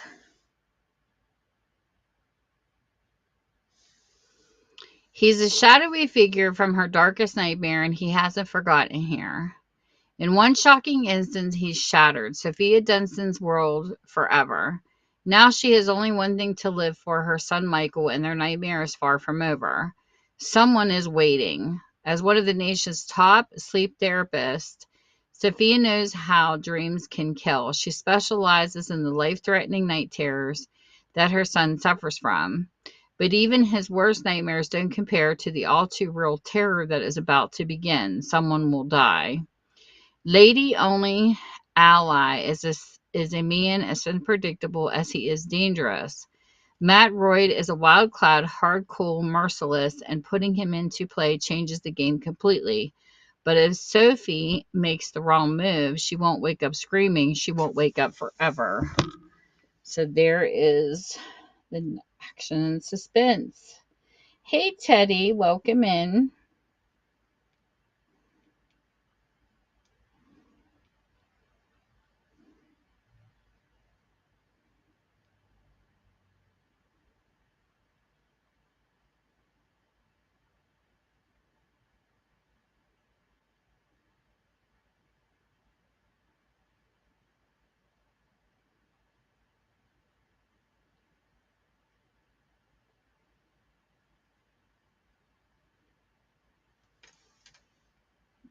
This hasn't moved for some reason.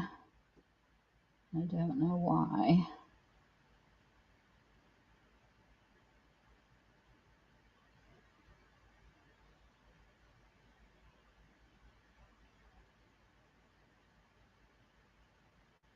YouTube 16 still like it's stuck. Okay. The next book we have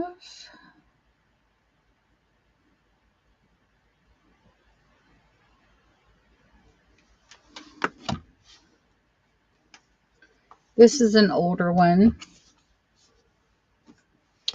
It's called Witchbane. Robert Nell's novel of dread and terror. A woman caught between the worshippers of Satan and bloodlusting mob. This is definitely an older book. It is from 1967. And madness had gripped the village and indeed the whole countryside. Accused of the murder of her husband by witchcraft, Mary Stanton had only narrowly been saved from a mob howling for her blood while she lay naked, bound hand and foot, as the witch finder sought the devil's mark on her body. And that same night, the churchyard made vivid by the light of the full moon, she was to witness things she had not believed human beings capable of. So that's definitely a scary book.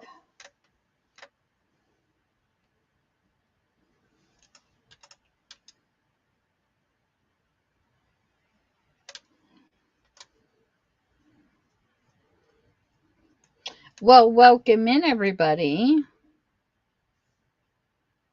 Hey, Audrey. Hey, PV.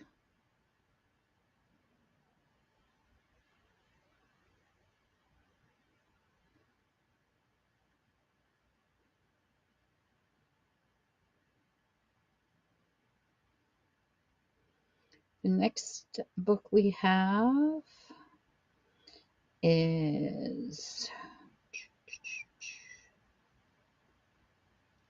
Well, he looks like a spaceman.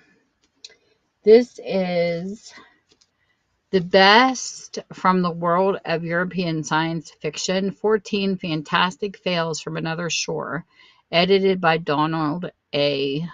Woolheim. So this is library bound. Of course, it's discarded. The story's all there, but I did put it in kind of poor condition because of the stains on it. But spaceships, time warps, great galactic adventures, and interplanetary battles recall such early roots of science fiction as Jules Verne and H.G. Wells, but spectacular fiction is not the exclusive domain of England and America. From this great literary tradition also spring the exciting and increasingly popular stories of fantasy, speculation, and just plain good storytelling by today's modern European masters. This unique anthology is a well-deserved introduction to this rich tradition of European science fiction, the only work of its kind ever undertaken by one of the most widely respected deans of science fiction. Here are marvelous selections from the controversial works of the Swedish publisher Sam J. Lundwall, the exciting and peculiarly Gallic tales of award-winning Gerard Klein, the delicate and colorful fantasies of the husband and wife team Natalie Charles Hinberg, an intriguing French, by the time reminiscent Merritt and Zeleny, the unexpected stringers of German, all these different people, the best of the best at the time. It's stories put in from them. Thank you, pretty. You're so sweet.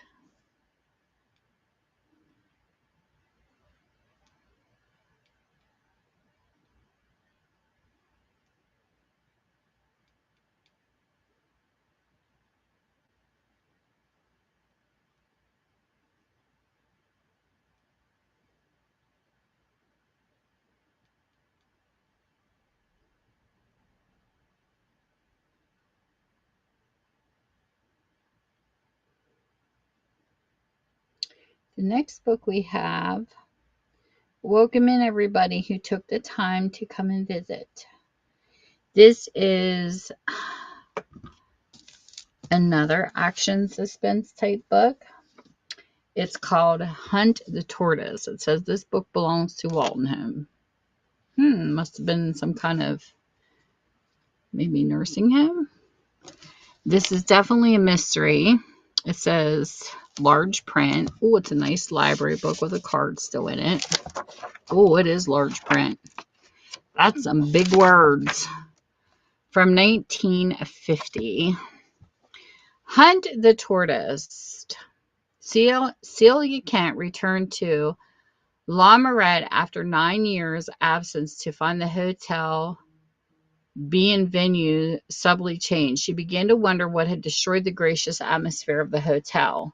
Did the present manager have more in his mind than his beautiful wife and the activities of the diver who was searching for sunken treasure ship in the harbor?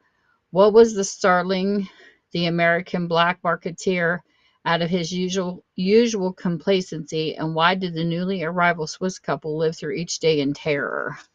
So it's definitely an action suspense type of book. and an older one. Well, hey, Jacob and Chase.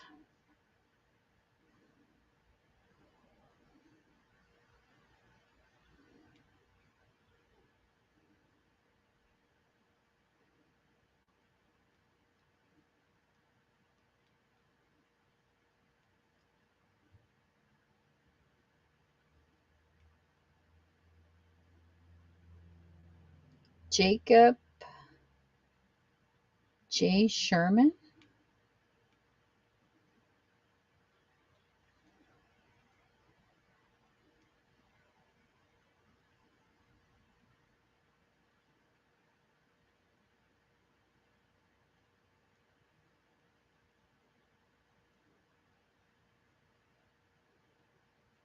Interesting names. Okay, the next book we have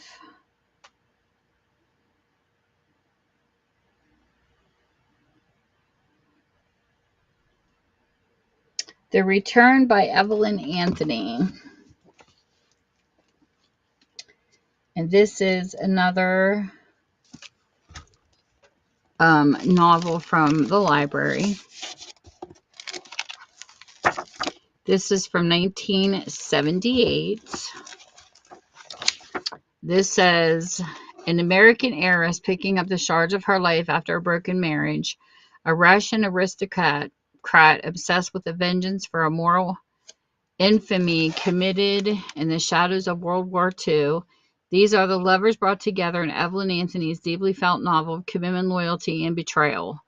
The exquisitely furnished flat in Paris's exclusive avenue, Gabriel, the priceless art collection, and designer clothes all have come naturally to Anna Campbell Martin, daughter of one of America's premier industrialists.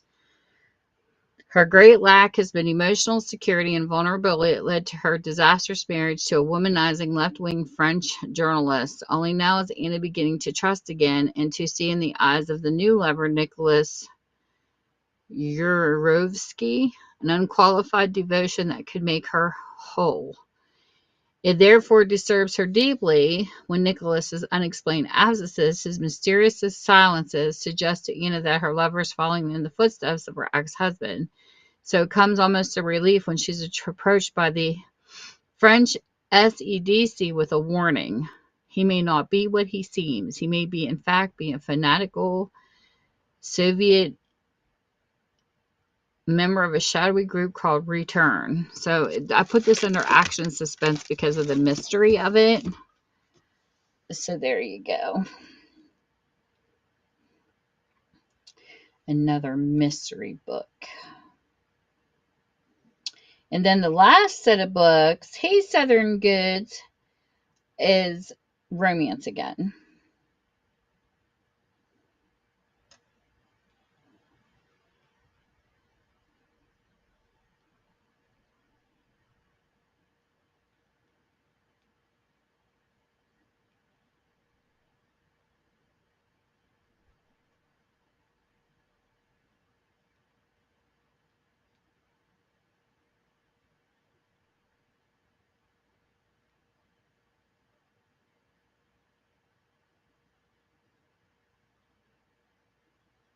Yes, Southern. Actually, I do.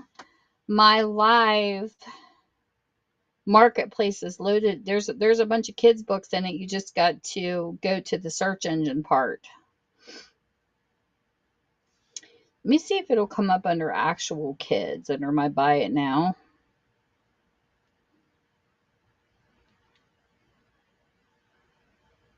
Yes, if you type in kids at the top, well, I could have more than 14 in there. I don't know why it's not showing all of them, but there's some. You might have to scroll through and find because of their section. But whether I'm live or not, the books are posted there. But I do have a lot of kids' books in there. And if you want to see anything before you purchase, just let me know because I don't have the kids' books around me, but I can bring them in so that you can see them before you purchase because I like people to see the conditions of the books before they buy them. so you know what you're getting, because I am more of a used bookstore. But I can bring them out, it's no problem. And then, like my next sale, if you have a list, you just let me know, and then I'll bring them out to show them for you, and I can tag you in. Oh, but I usually do grade them so you can see if they say fair or good. You know, my good and up are pretty much the best. The fair and the poor doesn't necessarily mean the books are falling apart. They just might have an age look to them, like dark edges, like this one here, how it has the tapes because of the library. Or they might that, but all the books, the stories are there. I make sure that no ripped pages are out of my books because I own a licensed used bookstore offline. I've been in the book business for 11 years. So when I say you're going to get the story, you're going to get the story. But I don't put anything in my sales like that are going to fall apart, like, the backs and stuff. Okay, so we are back to romance again. Yeah, I have 6 grandchildren. So believe me, I love kids' books. My daughters are always pestering me, and it's just fun. They'll come through and they'll look through stuff. Okay, so let me put this back over here. And I'm going to start in the last set of 10 romance books that I have. I try in my sales to have 5 different genres because I put up like 50. But I'm unpacking them and I don't know what's what till I go through them. So I've been doing something a little different the past couple weeks and kind of putting more romances and action. But that's the most books I have. So I'm trying to get the count down. So this one here is called, see if that's the next one. Yeah, this is a Harley Quinn Presents romance. This is Business in the Bedroom by Ann Oliver. This is the condition of the book. It is from 2008. In bed with a brooding businessman, Abby Seymour's arrival on the Australian Gold Coast to start a new business, only she's been swindled. Left with no cash, she needs help. Abby intrigues sexy, dark businessman Zach Forrester, and he offers her a roof over her head. Living together, it's impossible to resist the intense chemistry between them. But Zach insists that although she may share his bed, she can never be his wife. These romances kill me. Okay. A lot of people like romances.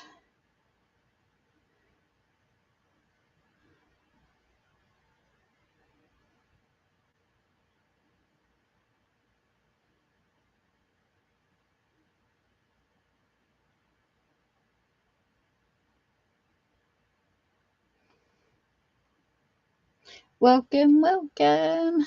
Who else came in? Chuck? Somebody? It's funny how my phone won't show certain people that come in. Oh, that dude. Is that Batman on your profile picture? That's cute.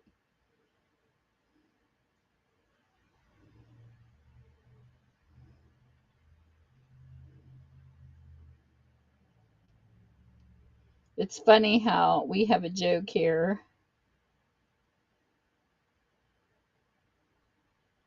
at my house because I say my downstairs is Marvel's in my house, my downstairs rooms, because I have spiders in my craft room I kill on a daily basis. So this is Spider-Man's room. We call it Spiderville. In my back garage the other day, I got the crap scared out of me because there was a bat in there. So we call that room now the Bat Cave. Oh my gosh, it's too funny. So my husband, I never dreamed that Marvels will live in my house someday. Okay, so the next book we have, it's just too funny.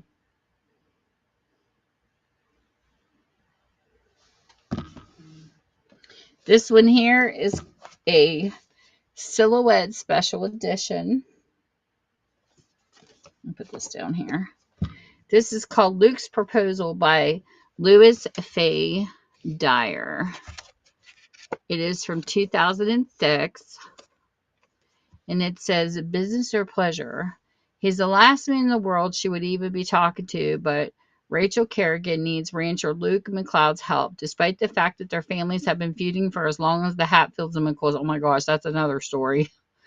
To get back the land the Kerrigans stole from family generations ago, Luke is more than willing to turn Rachel's unruly horse into a champion.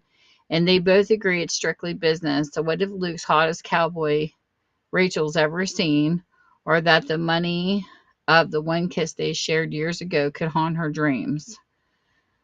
Luke's trying to get Rachel's horse under control, but the rising attraction between them could prove much harder to rein in. So you have a cute little country romance.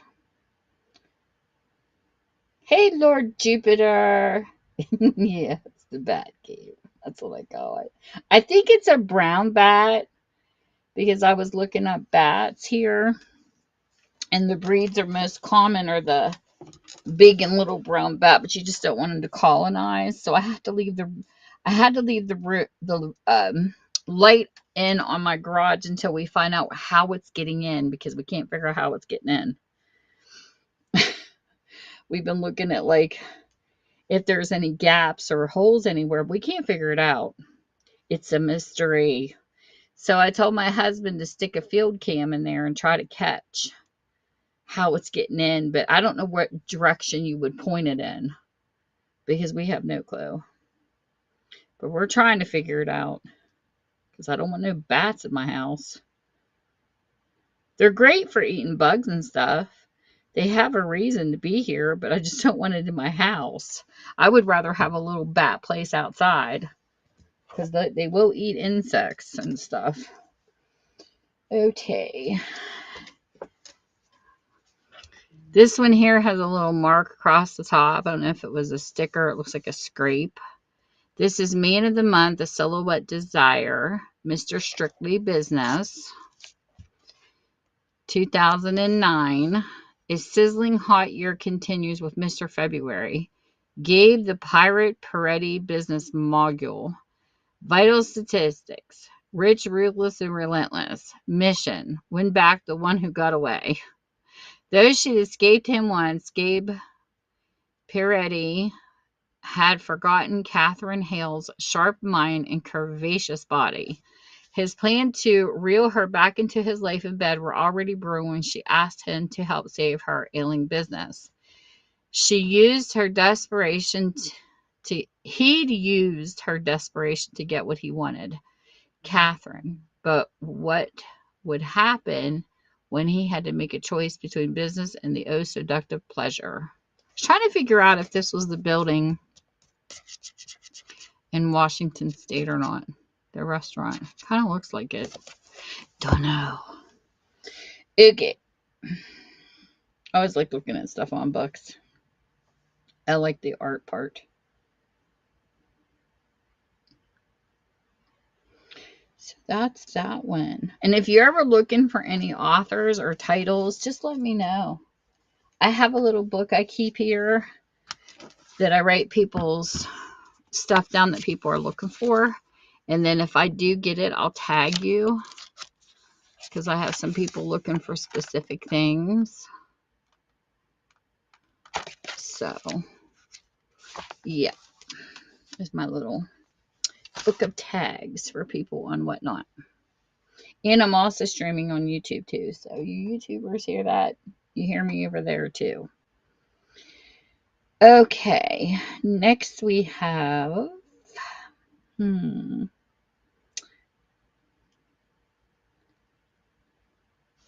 we have a cowboy. I actually had a customer that loved these books.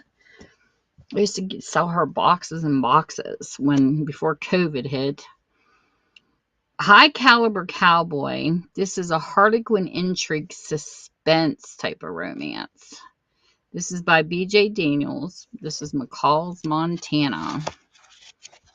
2005.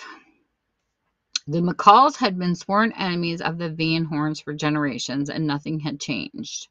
Until now. As the black sheep of the family, Brandon McCall had zero to lose by crossing the property line. His own father couldn't fault hard work, no matter the employer. But fraternizing with the female Van Horn was out of the question, except this woman was in a heap of trouble. Anna Austin was determined to find out what had happened to her past. Her parents, only someone else wanted those secrets to remain buried. With Brandon by her side, only certain death could stop her pursuit.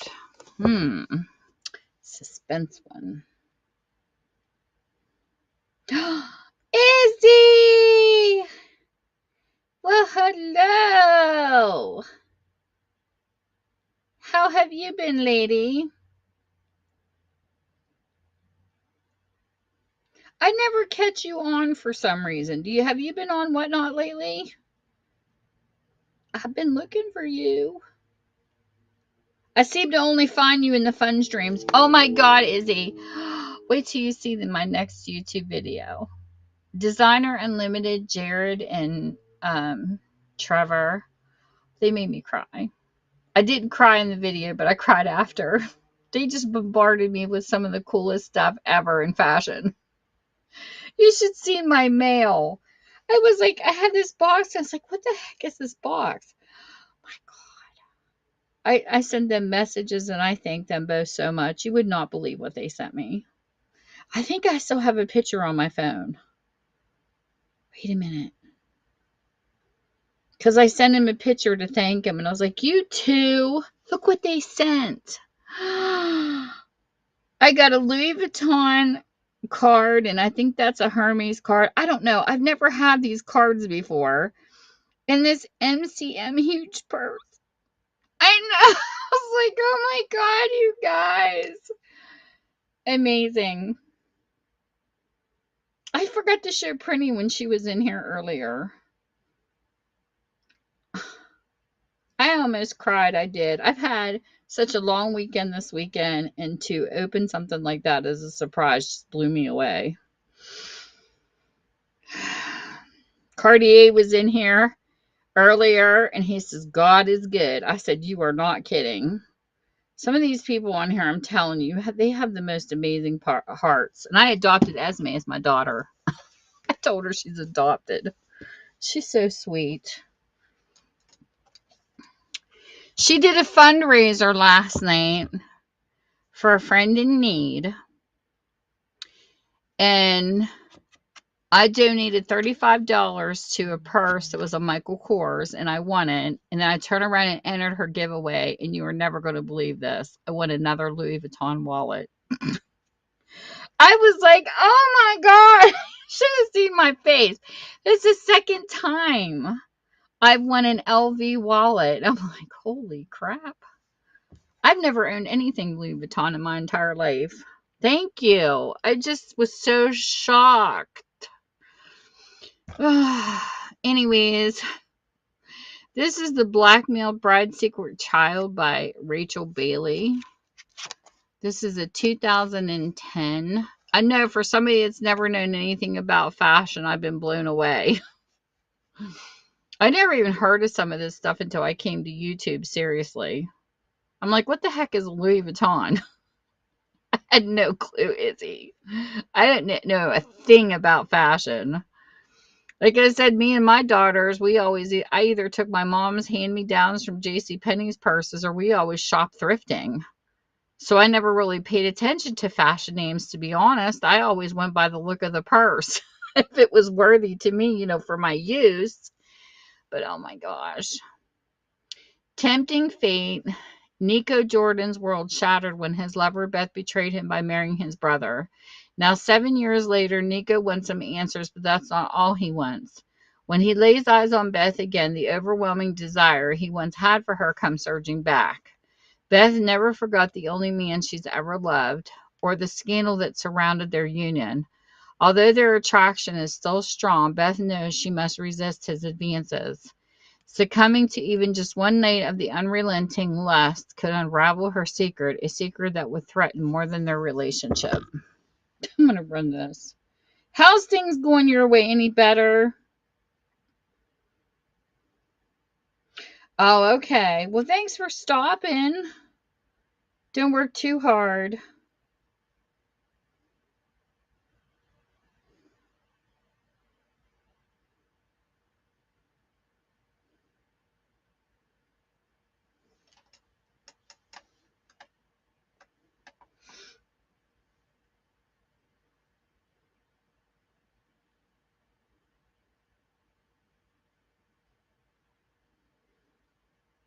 I know it's been rough on a lot of people with inflation right now.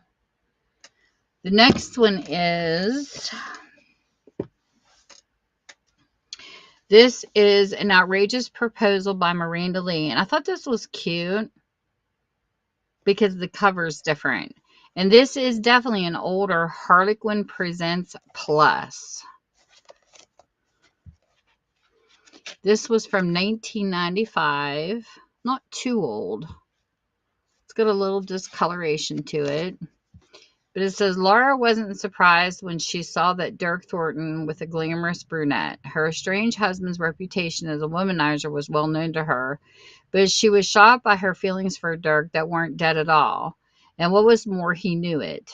Soon Dirk, a top Sydney criminal lawyer, was pursuing her relentlessly, but Laura couldn't forget that she'd been unable to conceive his child, which meant there could be no future for them. Why then was she still tempted to accept Dirk's simply outrageous proposal?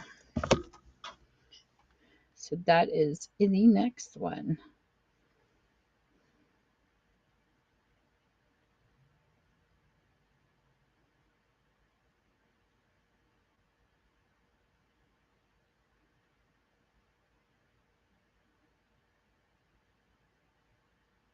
I'm going to run a few of these and then what's left over, and then I'll do a last call and then try to raid somebody, hopefully.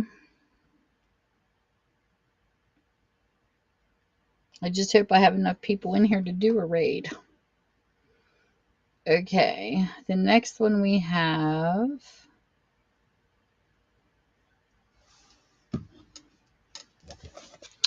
This one here is called Father for Keeps by Anna Seymour.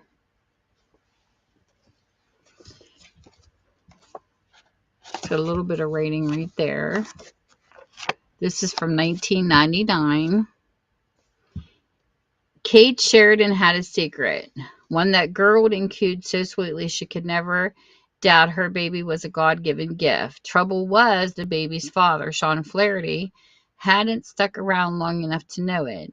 Now he was back and still too charming for his and her own good.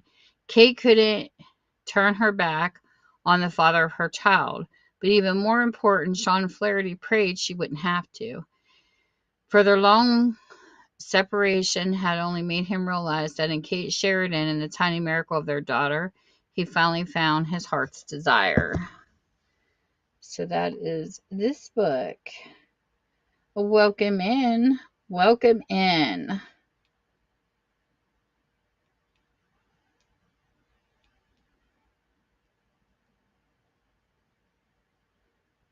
Welcome in, Sweet Rose. That's a pretty name.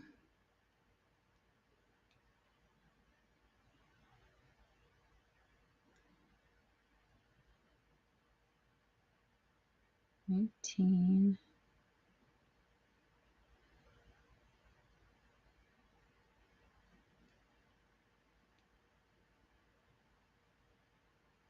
What's the name? CLS? No. No.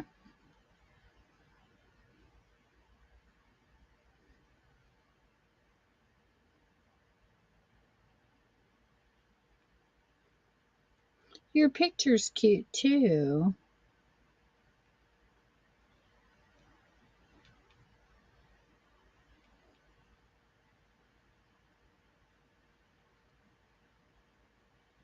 Hello.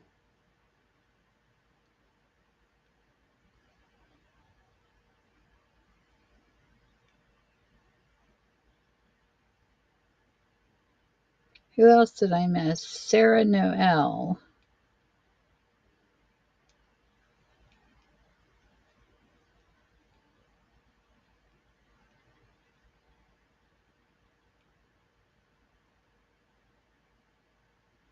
I wish there was a way I could figure out how to tag people's names easier on this app.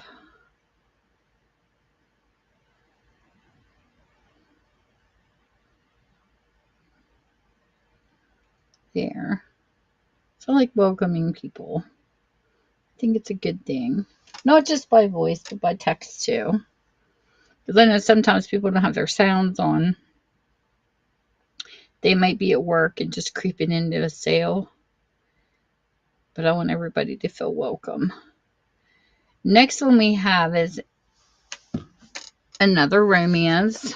This one's called Amber by Night by Sharon Sala. I kind of like the color of these books. They have some that are kind of earth toned. Looks like there's a little bit of sticker mess on the back of the book. And this is from 2003. It says, Amelia Baite, from 9 to 5, she was Amelia Buchamp, typical small-town librarian. But when the sun went down, she was miniskirt, clad cocktail waitress, Amber Champion, and she caught the eye of the town's biggest rake, Tyler Savage. The name said it all. And this one, Savage Amber knew he would never be interested in her if he knew who she really was. She had to keep playing the game. Amber by night, or did she? Tyler, it turned out, was well aware that proper Amelia and flirtatious Amber were one and the same, and he was having a fine old time playing along. As for romantic dinners and long moonlit nights together, really they were all part of the game, which he had every intention of turning into reality. That actually looks like a cute book. Looks like it would be funny. Yeah, there is people that do watch at work. We have a few people that are regulars to certain streams, and they'll come in and say, I don't have sound on, but I'm at work. They're sneaking in. It happens.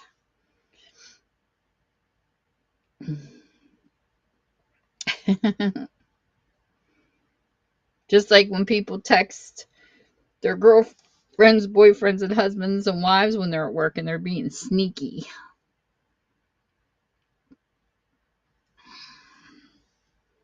Welcome in, welcome in. Hey, Beard Man. If I miss anybody, I'm sorry. I'm seeing people's names on my laptop that I'm not seeing on my phone, which is really weird. The next book I have is another romance. This one is At Home in Stone Creek by Linda Lael Miller. I think I've read some of her novels before. Her name looks familiar. This is from 2009. And it says, the only single woman in Stone Creek. Everyone in Ashley O'Balavin's life is marrying and starting families except her. But what date can compare to Jack McCall, the man who broke her heart years ago? And now he's mysteriously back, but he isn't who she thinks he is. After a dangerous mission working for the DEA, security expert Jack McCall rents a room in Ashley's bed and breakfast. For her sake, he must keep a distance, but feelings for her are so powerful that only his heart remains off limits. To protect her from the enemies and himself, he has to leave, vowing to fight his way home to her in Stone Creek forever. And this is a Silhouette Special Edition.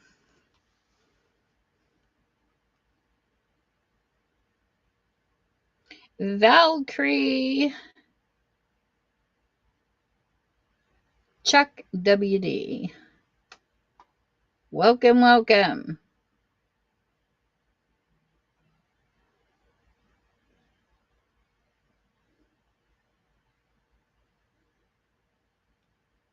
Let me see if I can get this in.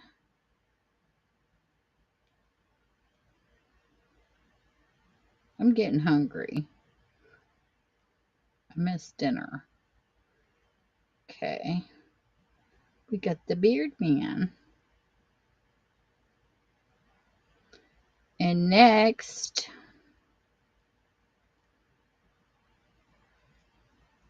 And the last romance book in this set is Hot Boss Wicked Nights by Anne Oliver. And this is a Harlequin Presents. It is from 2009. The stranger who bettered her is her new boss.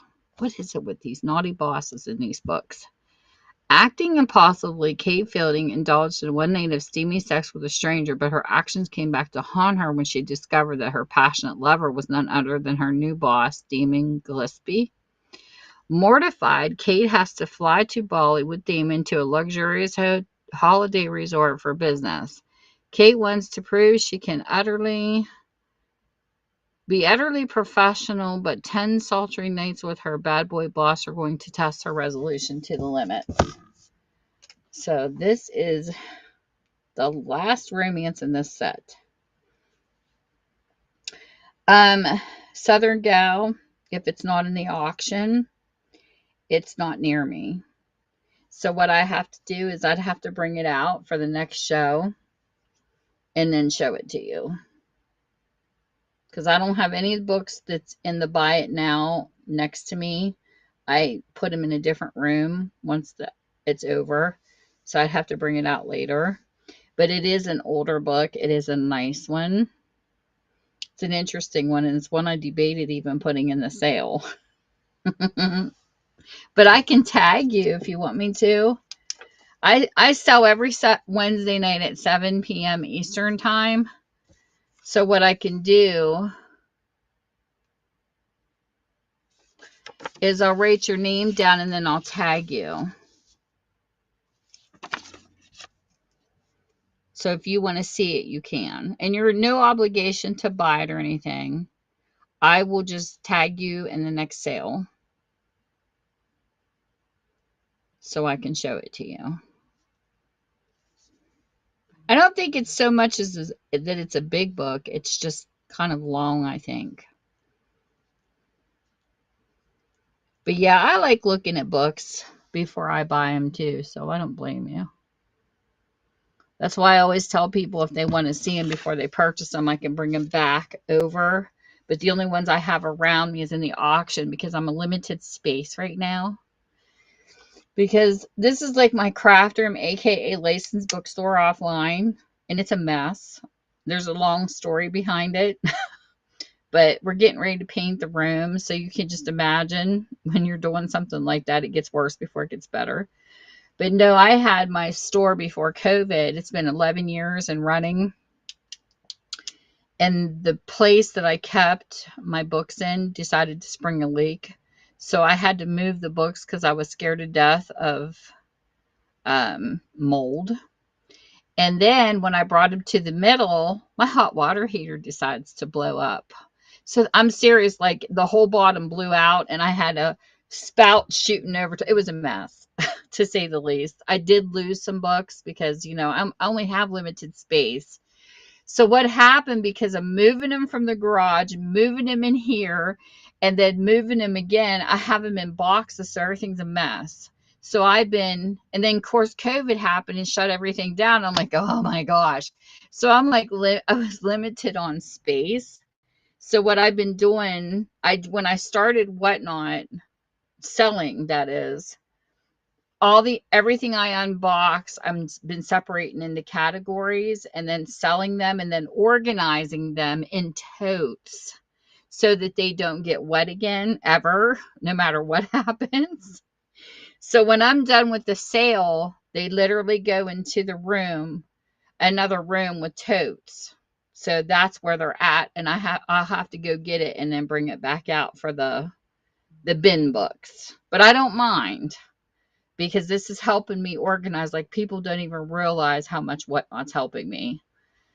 And in the meantime, my daughter's coming in and I have wood paneling, and we're going to have to prime and paint over it, because I'm now turning this into my craft room where my bookstore was, because it's no longer opened. So my books are being sold online. Eventually, I want to get back into crafting and do both, because I also had an Etsy store because I have a YouTube channel. So I had an Etsy store I was selling my crafts in because during COVID, I couldn't do books. So I turned it into a craft room. So now it's like, have craft, have books. It's a mess and we need to get it organized. I can't take it anymore. When the clutter gets too bad, it's bad. So hopefully we'll be able, we did get a new hot water heater. We still haven't got the roof fixed in the room that I need fixed because, with the hike of inflation. So all my money that I make on here is going into home repairs. So it's going to take a while to save up.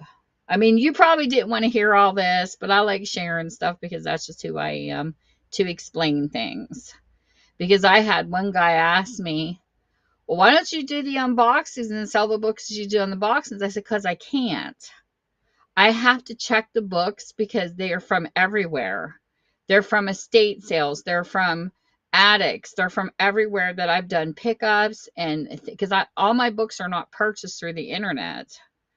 So everything that I have in my store, I want to make sure you get the best qualities. And sometimes there's books in these boxes you don't know where they're coming from. You know what I'm saying? Like I had a set of books one time. I found a skull of a mouse. So I don't want to give chewed books and things like that. That's why I check everything and clean things before they go into the sales. I want to make sure you're getting quality because a lot of books I've had to recycle. It's kind of like last chance bookstore over here. you know, it's like I was trying to save books from the landfill and stuff like that. So but it takes time, but I just want to make sure you all get the best stuff. I would never sell anything on here I wouldn't buy myself. But everybody's picky. Some people want them like almost brand new if they're a collector, which I don't blame them. And some people don't like discoloration. And then some people will say, well, was there a smoker in the house? Not here, but I can't say that where used books come from. I can't tell you that. The only thing I can tell you is that I go through the books and clean them up, make sure there's no ripped pages in them. You get the whole story, and they're in the best condition that I can find them in. But I can't tell you if they came from a home with pets or smokers because they're used books. Just like I think that's a funny question, especially when people are buying antique books. 200 years old. And I'm like, I don't know. There could be a pipe smoker over top of them for all I know. You know what I'm saying? It's just funny some of the questions people ask. And Allison, can you hear me? Alligator Smith. I like her name. It's cute. But yeah, I try to do the best I can. But if you ever have any questions, please feel free to ask me because I'm a very down to earth seller. And I'm a thrifter. I like going out and trying to find deals. I try to give the best deals here. And believe me, I get told a lot of times from other sellers even like, why are you selling stuff for $1? It makes the rest of us look bad. And I'm like, people, just off the top of your head. I know that Amazon and all the places have these for high prices, but seriously, you can find these type of books at yard sales for 25 cents. This just gives an example of why I sell things as cheap as I do. Even after Whatnot takes their fees, I'm approximately making 50 cents off of this book. So I'm still making a quarter more than if I would sell it in a yard sale. You have to do the math. You have to look at the state you live in and how people sell things. Because there are higher states, that sell things for higher amounts because of the cost of living. And every state in the United States has a different cost of living. This just gives you ideas on how you sell stuff. So I'm still making a profit on this, selling it for $1 than if I would stick it in my local yard sale. So it doesn't hurt my feelings that I'm only making 53 cents. I'm not a capitalist. I want people to have deals because I'm a thrifter. So to me, I'm fine with that. And some books I will sell higher because I feel the hardbacks are worth higher and they cost more. And there's a lot of people here, even in the yard sales, if they buy a brand new book, it costs $32, $25. They're still selling them for $5 because hardbacks last longer. So, that I base my prices on what I would pay for a book. So that's how I look at it. I'm not going to go find something for $1 and sell it to you for 10. And there's nothing wrong with people that are capitalists if they're trying to survive, but this isn't my main income. This is my house repair income. So it might take me a while to save up, but hey, I just bought a can of paint yesterday, so I was pretty happy. Even if I got to do one at a time. But I just want people to know my persona as a seller. And I'm sorry I can't show my face because I know there's a lot of people that are visual. But I do have a YouTube channel under Tammy's Passions. And one of my highest videos, you can see my face. And I do have a picture if you want to see my face. I've aged since that picture. I kind of grew up on YouTube because I started there like in 2017. I'm just a little old woman now. When COVID came out, I let my grays grow out, and I showed my picture in my last video on YouTube. My husband is my main income source. And this is me and my puppy. So if you want to see my face as a seller, there it is. One of these days, maybe I'll be able to turn my camera around, but the way my cam is set up on my computer, it's too hard for me to reclip it and take it down and reclip it because it falls too easy. So that's the reason why you never see my face as a seller on here. And plus, I'm here about my books, not about me.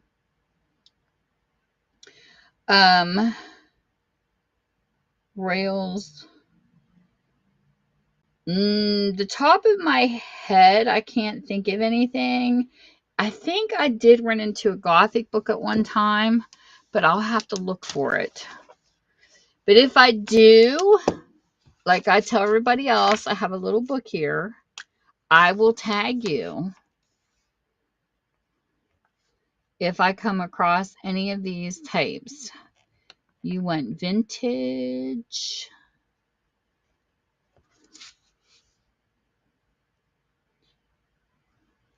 Gothic,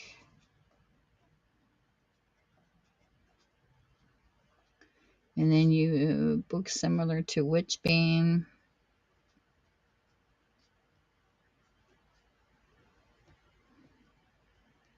Similar.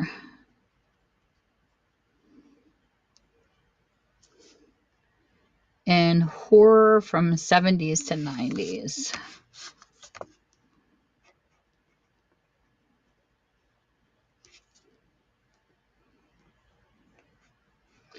And I will tag you if I do. You get your name written down here. Because I have a few people looking for certain things. And if I find them, I did try to get a couple people back in here that was looking for certain things, but they never came. But I will try. Is your last, is that underscore, is that a J? J-U-N-D. Okay, thank you. I got it. Sometimes I can't read the I's and the J's. My eyes are going bad too. So I just went to the eye doctor yesterday. I'm getting cataracts, people. It's an age thing. Eventually I'll have to have surgery on my eyes, but in the meantime, I try to read as little as I can on this. Sometimes I wish we could adjust our fonts on our phones so that I could actually read better. Hey, Prairie Pirate. The book you're talking about, you mean this one? Let me see here.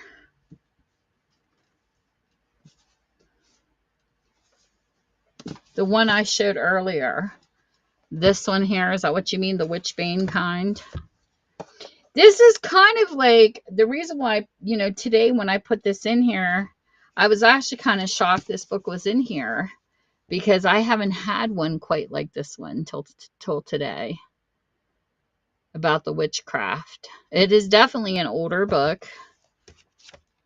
It's somebody wrote in it, and it's from 1967, which is the year I was born. So that should tell you my age. That's why I'm a little old lady. I tell my husband all the time, I'm vintage going on antique. But there was I can't remember where I seen it, but I have like it's a mystery book, but it was gothic type. I'll have to look for it because I know some people look for sci-fi too. And like I tell my sci-fi people, you will find that under action and suspense because sometimes it's hard to tell the difference for me because I'm not a sci-fi buff. Because when there's like, Star Trek is like galactic wars and different things like that. So to me, it's like an action suspense book. I'm not the library. When I open up my business, there's a lot of people that don't understand until you get older. Back when I was a kid and my grandmother, there was only like 4 or 5 cough medicines to choose from. Now you stand at Walmart and you're in an aisle like, oh my gosh, it's going to take me 30 minutes to pick out my symptoms. So what I have done with my store is I've squished things together to make it easier for some people who come in here that don't like all the little categories. So under my educational, to explain my thinking, help self books, autobiographies, and you might even find a college science book. It doesn't matter. To me, anything that teaches you something is under educational. So I have it all merged together. The only thing I have separated is true military stories that has their own genre, but mysteries, whodunits, sci-fi, anything explosive and made up is under my action and suspense. So you have to find it because I don't know the difference. To me, it's all the same when things are blowing up or it's a mystery. Any type of book has got a thriller in it. So that's how my mind rolls. So if you're looking for like the Witchbane type, you'll never find that under witches, and gothic's not separate. To me, it's all under action and suspense. That's where you'll find it. If there's a mystery story to it. Just to give you guys a head up, because I don't want to have like 100 different categories, if that makes any sense. The lesser categories, the easier it is to find things. And in my show notes, it tells you if you type in BL, you will come up with all the books. And unless you know the author's name or the name of a story, that'd be the best way to use the search engine.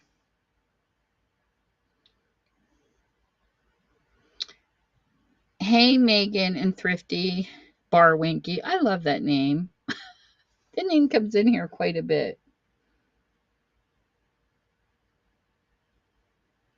Yeah, exactly, Royals. So if I put in, if I do find anything with those, I could set them aside. But I do want you to know that, my books are live even when I'm not here. They're in the marketplace. And if you think that it's like separate shipping, Whatnot will bundle.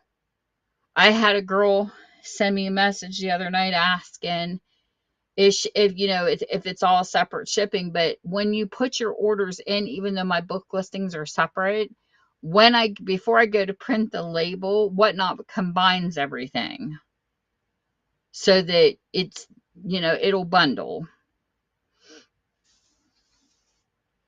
They do have that feature, but right now, because I don't have my 1,000 sales yet, I'm trying to get bundles to go together, but I'm also trying to make my 1K sales because as a seller, you don't get an instant payout until you hit 1,000 sales. That's why 1,000 sales is so important. I have to wait for you to get your orders before I get paid, which I don't mind that because you do mostly on other platforms anyways. But, in case something happens, I want the money to be there because you never know if something's going to come in a mess in your mail. And I am not one of them people that says no cancellations. If you have a problem and you get a package that's ripped and your stuff is not there, you send me a picture. Or if you have anything that would happen to come damaged, I will take care of it. As far, I can't do anything about shipping, whatnot controls that, but I can help you figure out how to debate it. You know, when you go to send one on, you know, an email or whatever. Because I want my customers to be totally happy. I don't have 5 stars for no reason. And I make sure as soon as an order comes in, it goes out the very next day. Unless it's Sunday, of course, or a day that's a holiday, and then you can't. You got to wait. But hey, John. But I try to give the best things that I possibly can to my customers. And I do believe that a seller should be responsible if they screw up an order. You know, and you have to stand up for what you do wrong. And you know, and I've had a live sale on here and accidentally forgot to send something to somebody, and I found it. And I'm like, oh crap, I had your name on it, I just forgot to stick it in her package. So I mailed it myself and paid the stamp and send it to her. You know what I mean? Because you got to own your shit. I mean, no offense, but you do. When you make a mistake, you got to stand up and own it. And that's how I was raised to be as a kid, and that's how I am raised as a seller. You just got to fix it. So, like I said, if I do find anything, you know, that you guys are looking for, I will tag you and let you know. And I always keep this list beside me as I go through the boxes so that I can go through and check. Because I have my sci-fi people. I have people that are looking for Star Wars that's pre-Disney. Some people are looking for like Alice in Wonderland too, and different things. And I have another person. I think I did forget to get the person's name. I had a person come in and ask me for the title of a book, and I forgot to write their screen name down. I hate when I do that because then I can't tag them if I find it. And if you guys know anybody that has any of these books, let me know. Somebody's looking for a book called What Comes After by Steve Watkins. I haven't found that book yet. So I'm looking for that one, but there was a title of another book, and I don't think I forgot to write the guy's name down. It was some kind of book with an airplane on it. I can't remember the title he gave me, but I know I found it was sold out, and the last book I seen with his title was like a $40 book on Amazon that was sold out, but I haven't found it yet. I looked it up, but then I forgot to put his name down. That doesn't help. So I make sure now that I put the names down of the people with the request. All right. Well, thank you, Royals. And like I said, and don't forget, if I'm not live, it's okay. You can come and look in my store at any time because my books will always be in the marketplace.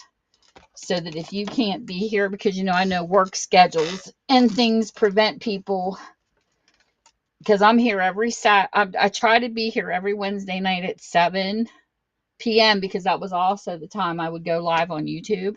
So my YouTubers are used to this schedule because I would craft on those nights. So now that I'm doing books again, because I have my YouTube set up where I was reading book synopsises on there too. So I'm streaming both at the same time now. And if you can't make it, the books are always there to go through 24/7. I make sure I list them when the sale's over. Because I don't want people to have to wait for me to be live either. I enjoy the lives over here because we get to know people. Like, I have met so many cool eBay sellers and Macari and Poshmark people. I met a lot of really cool people. Okay, that sounds good. Yes, it's fine. Anybody can message me anytime. And when I get the chance, I'll let you know. Hey, Caroline near Napa. Yeah, feel free to message. I don't mind messages.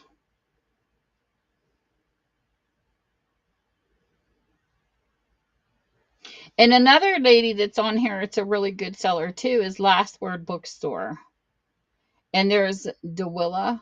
I think DeWilla is another one. I know some of the people in the book category that are pretty cool people too. But anyways, unless you guys, it's a kind of a last call. If you see anything, let me know. If you're interested in anything. This is one of the craft books I made for you new people that haven't seen it. This is actually a Reader's Digest without its jacket. People think this is paper, but it isn't. I tried to sell this book a long time ago and nobody was interested because I had it for a while. So I turned it into a journal. This is what I do craft wise. And this is my very first journal. This is in memory of my grandfather who was Irish. And I made a journal for the month of March. And I went through and just added a bunch of fun stuff. And because I love to create journals and write in them. So this is my crafty side. This is what I do with books nobody wants.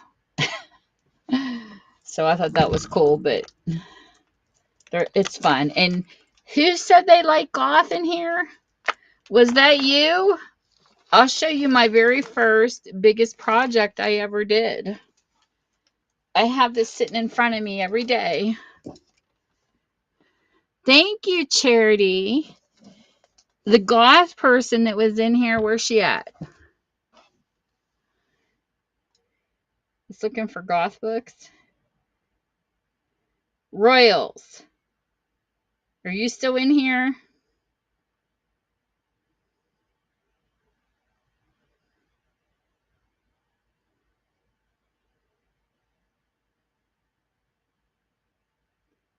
I wanted to make sure Royals was in here. She likes gothic books, so. I love creating art. I miss crafting, Charity, and it's good to see you.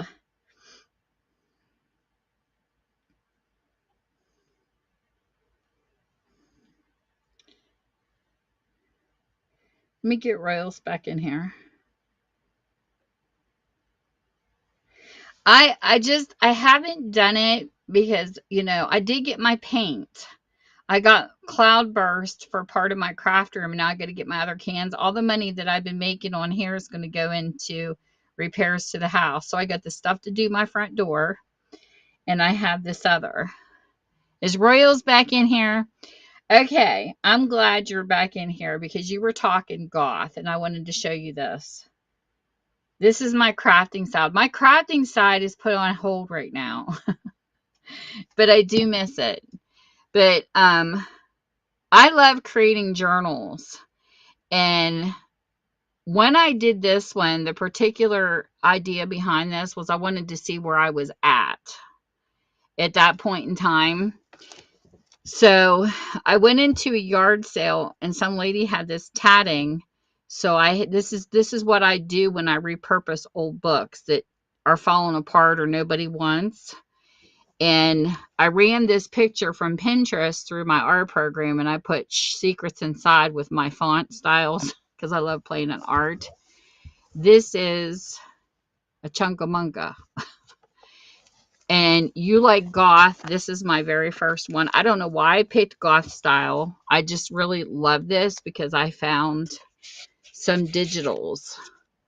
And it says, welcome to my tranquility. And this has got copyrighted stuff in it. So whenever you do copyrighted, you can't sell it. This was just to push my imagination as far as I could. And I created this journal with the romantic side of goth in mind. I didn't want to do skulls and different things like that, so I romanticized it. And I found really, really cool stuff on between Pinterest, and I bought some digitals off of Etsy because people can make some really good digitals. And then part of this came from a dress in Goodwill. I literally bought a dress and cut it up. And I created this journal with all this good stuff. This is an envelope I made. But this is what I mean by copyrighted. CSI girl. I think she's so cute. Like, I could never sell. You can't sell anything that's copyrighted. You can only sell stuff that isn't copyrighted. So this was for my own personal use. And when I got to this part, this was probably the most challenging part of a journal is the pieces. And I like to share this information for people who are interested. The pieces take forever. And 3 weeks, I couldn't figure this out. I ran this off on cardstock. It's just a door I found randomly. But I took an X-Acto knife and cut it to where I could open it and stick a message in it. Because I wanted to have some fun in this book.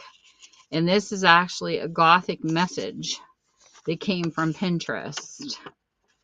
And I wanted a little secret hidden in these. Well, the part that I had the hard time with was the hardware on how to tie this. And I'm like looking up drawer pulls that you could get at Lowe's, dresser knobs. Like, if you only knew the rabbit hole I went down. And these are actually nose rings.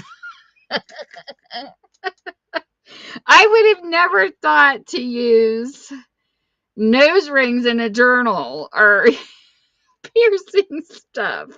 So that's what I mean. It's like pushing your imagination, because this book, I wanted it to have everything. I wanted it to have hardware and stuff that you could open that was kind of secretive. And I wanted to have stencils and stickles, because I love stickles. And it was something. And then this is the signature where I sewed them back in. And this is a little punch of butterflies. But this is a magical book to me, because not because I created it. I look at this, where the hell in my mind did this come from? Because I don't know where crafting comes from in my mind. But this, you know what I mean? It's like sometimes like you just look at a project and you're like, what? Where did this come from out of my brain? And this is actually a playing card. This is why I love playing cards. And I'll tell you another thing I've learned to appreciate is the art that people put in napkins. This playing card is just gorgeous. And it's just regular playing cards. And I love it because even if you have cards that aren't all there and they have like birds or flowers, don't throw them away. Keep them for crafters. Because this is what we use it for, is to decorate. And there's a difference between a junk journal. A junk journal is things people throw away. Like, maybe they would throw away cards if they don't have all of them. I don't know. But mine are considered crafty journals because I don't use just junk. My journals have brand new things in them. They have used items in them. They're a mixture. So I really don't, I call them crafty. And this was a lot of fun. I mean, this really racked my brain to try to put together the pieces that I used. And I added laces, and like this is like, I think it's like cheesecloth or something. I don't know, but it took me a year. When people pump these things out, here's the other card that matched that one, but it was in blue. I think this was a set they play a game with or something. I don't know, because there was red on one side, blue on the other. And then that's lace. These are just simple envelopes. This came off of a choker from a Dollar Tree. It broke. It's supposed to be a cross. But I just throw stuff together, and this is what come out. And you challenge yourself. But I can't put something together like this in a couple months. I mean, this took me a long time. I had to think it through. I had to cut down the sizes. It was a lot. It's a lot of work. Look how beautiful that is. Pinterest is amazing. This was part of a digital, but this was from Pinterest. Like I said, I don't know if this is copyrighted or not, because sometimes on Pinterest it doesn't say. So I would never sell this journal anyway. This is just more me pushing my boundaries and seeing how far I could take it. And then this was another door. But it was a lot of fun, and it was very challenging. And then I like using paper clips with charms.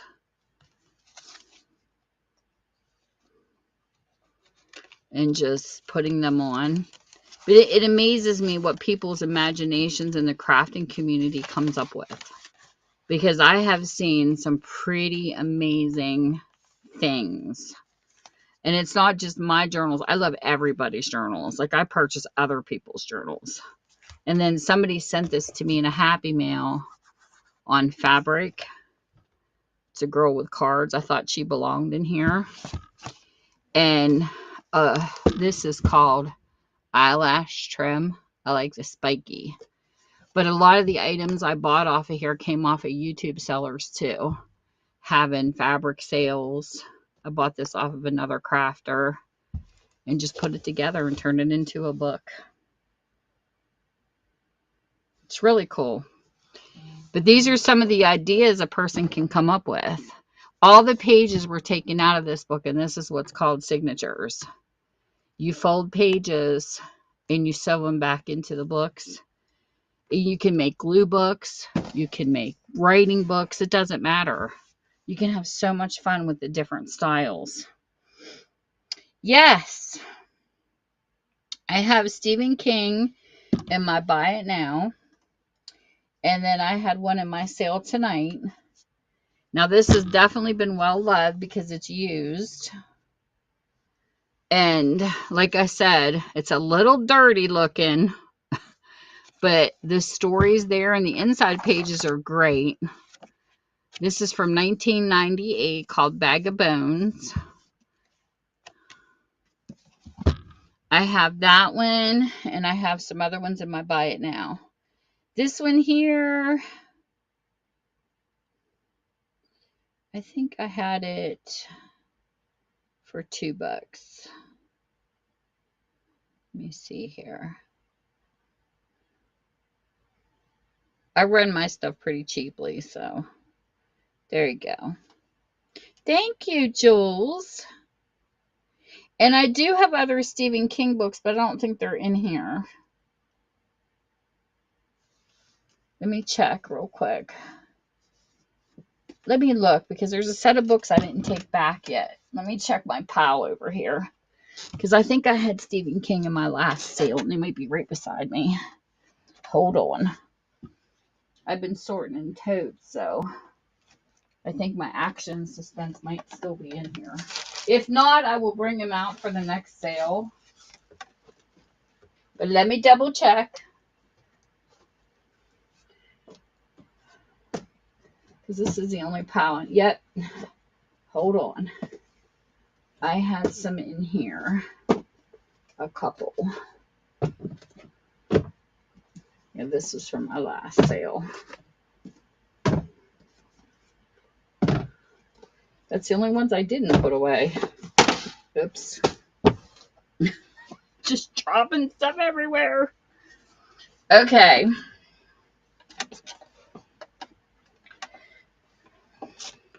I can pull this back over. Thank you. I can pull this back over. Hey, Dilho. Hold on. This is so funny. Give me a second. I had a friend in my other stream. So that is yours. And then the other two I have, this is Needful Things. I'll have to, just let me know if you're interested and I'll bring it back over here. This is a little bent and loved. So you see the condition. This is from 1991. Okay, let me get it over here. I gotta find it and stick it in the auction real quick.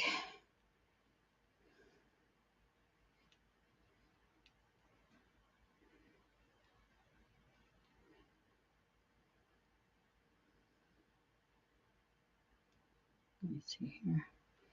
Edits. Bring it back to auction. Publish. Let me do this one too while I'm at it in case. Since I'm already in here. Auction. Okay.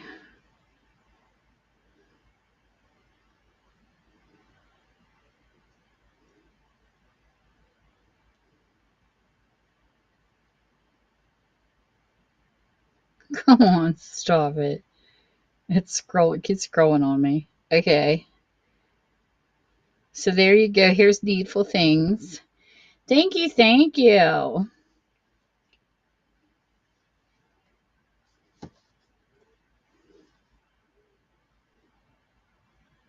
You like Stephen King, huh? You know what I always tell people? I wonder what his parents thought when he was a kid and would come home with papers from school. I would have been, his mom might have been like, what is wrong with my child? Thank you. But could you imagine reading his stuff and it was your kid? And then this one is called Gerald's Game. Like I said, you can tell it looks like it was taped right there. It's definitely got the age look, and this one's from 1992. Look how young he looks. This was originally $5.24, and you're still going to get it cheaper. Oh, you have this one? Okay, that's fine. If anybody else is interested, I'll read it just in case.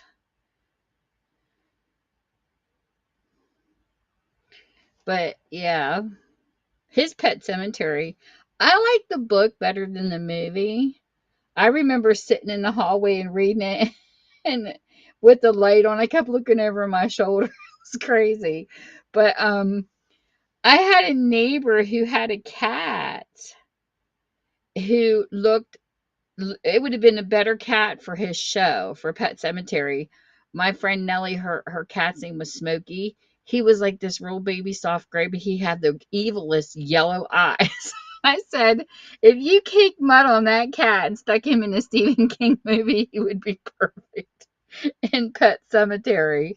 And she was laughing because he did. He looked evil. So thank you for your purchase. Your purchases. Is there anything else anybody wants to see? Because if not, I want to go raid somebody. We need to get some people in here to raid, raid, raid. I like raiding people.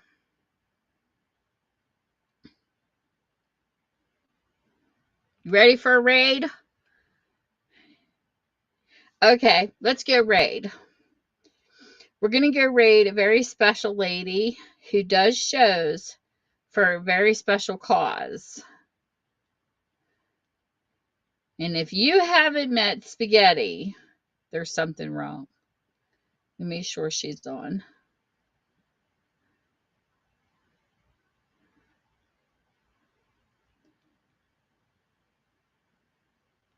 I think she's still on.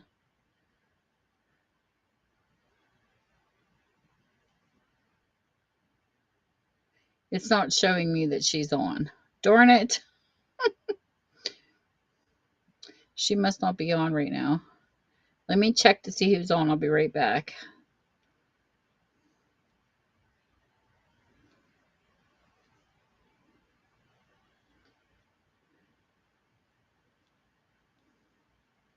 Gotta have a raid.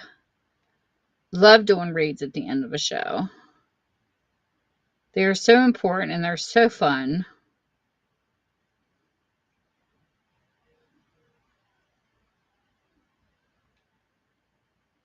Come on, whatnot.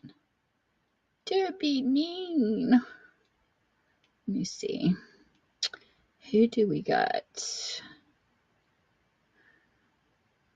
Followed. Let me go down through here.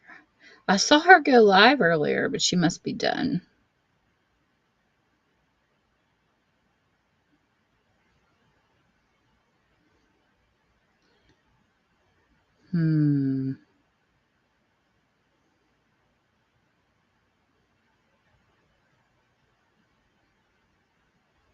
Oh, here's somebody we can go raid.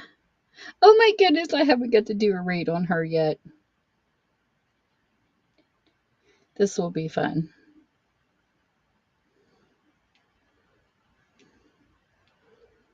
Gotta set the raid up.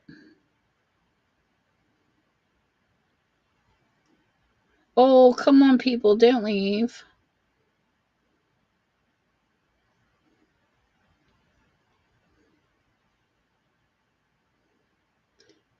Yay, we're gonna go raid somebody. Let's go raid and just put blue hearts in the stream.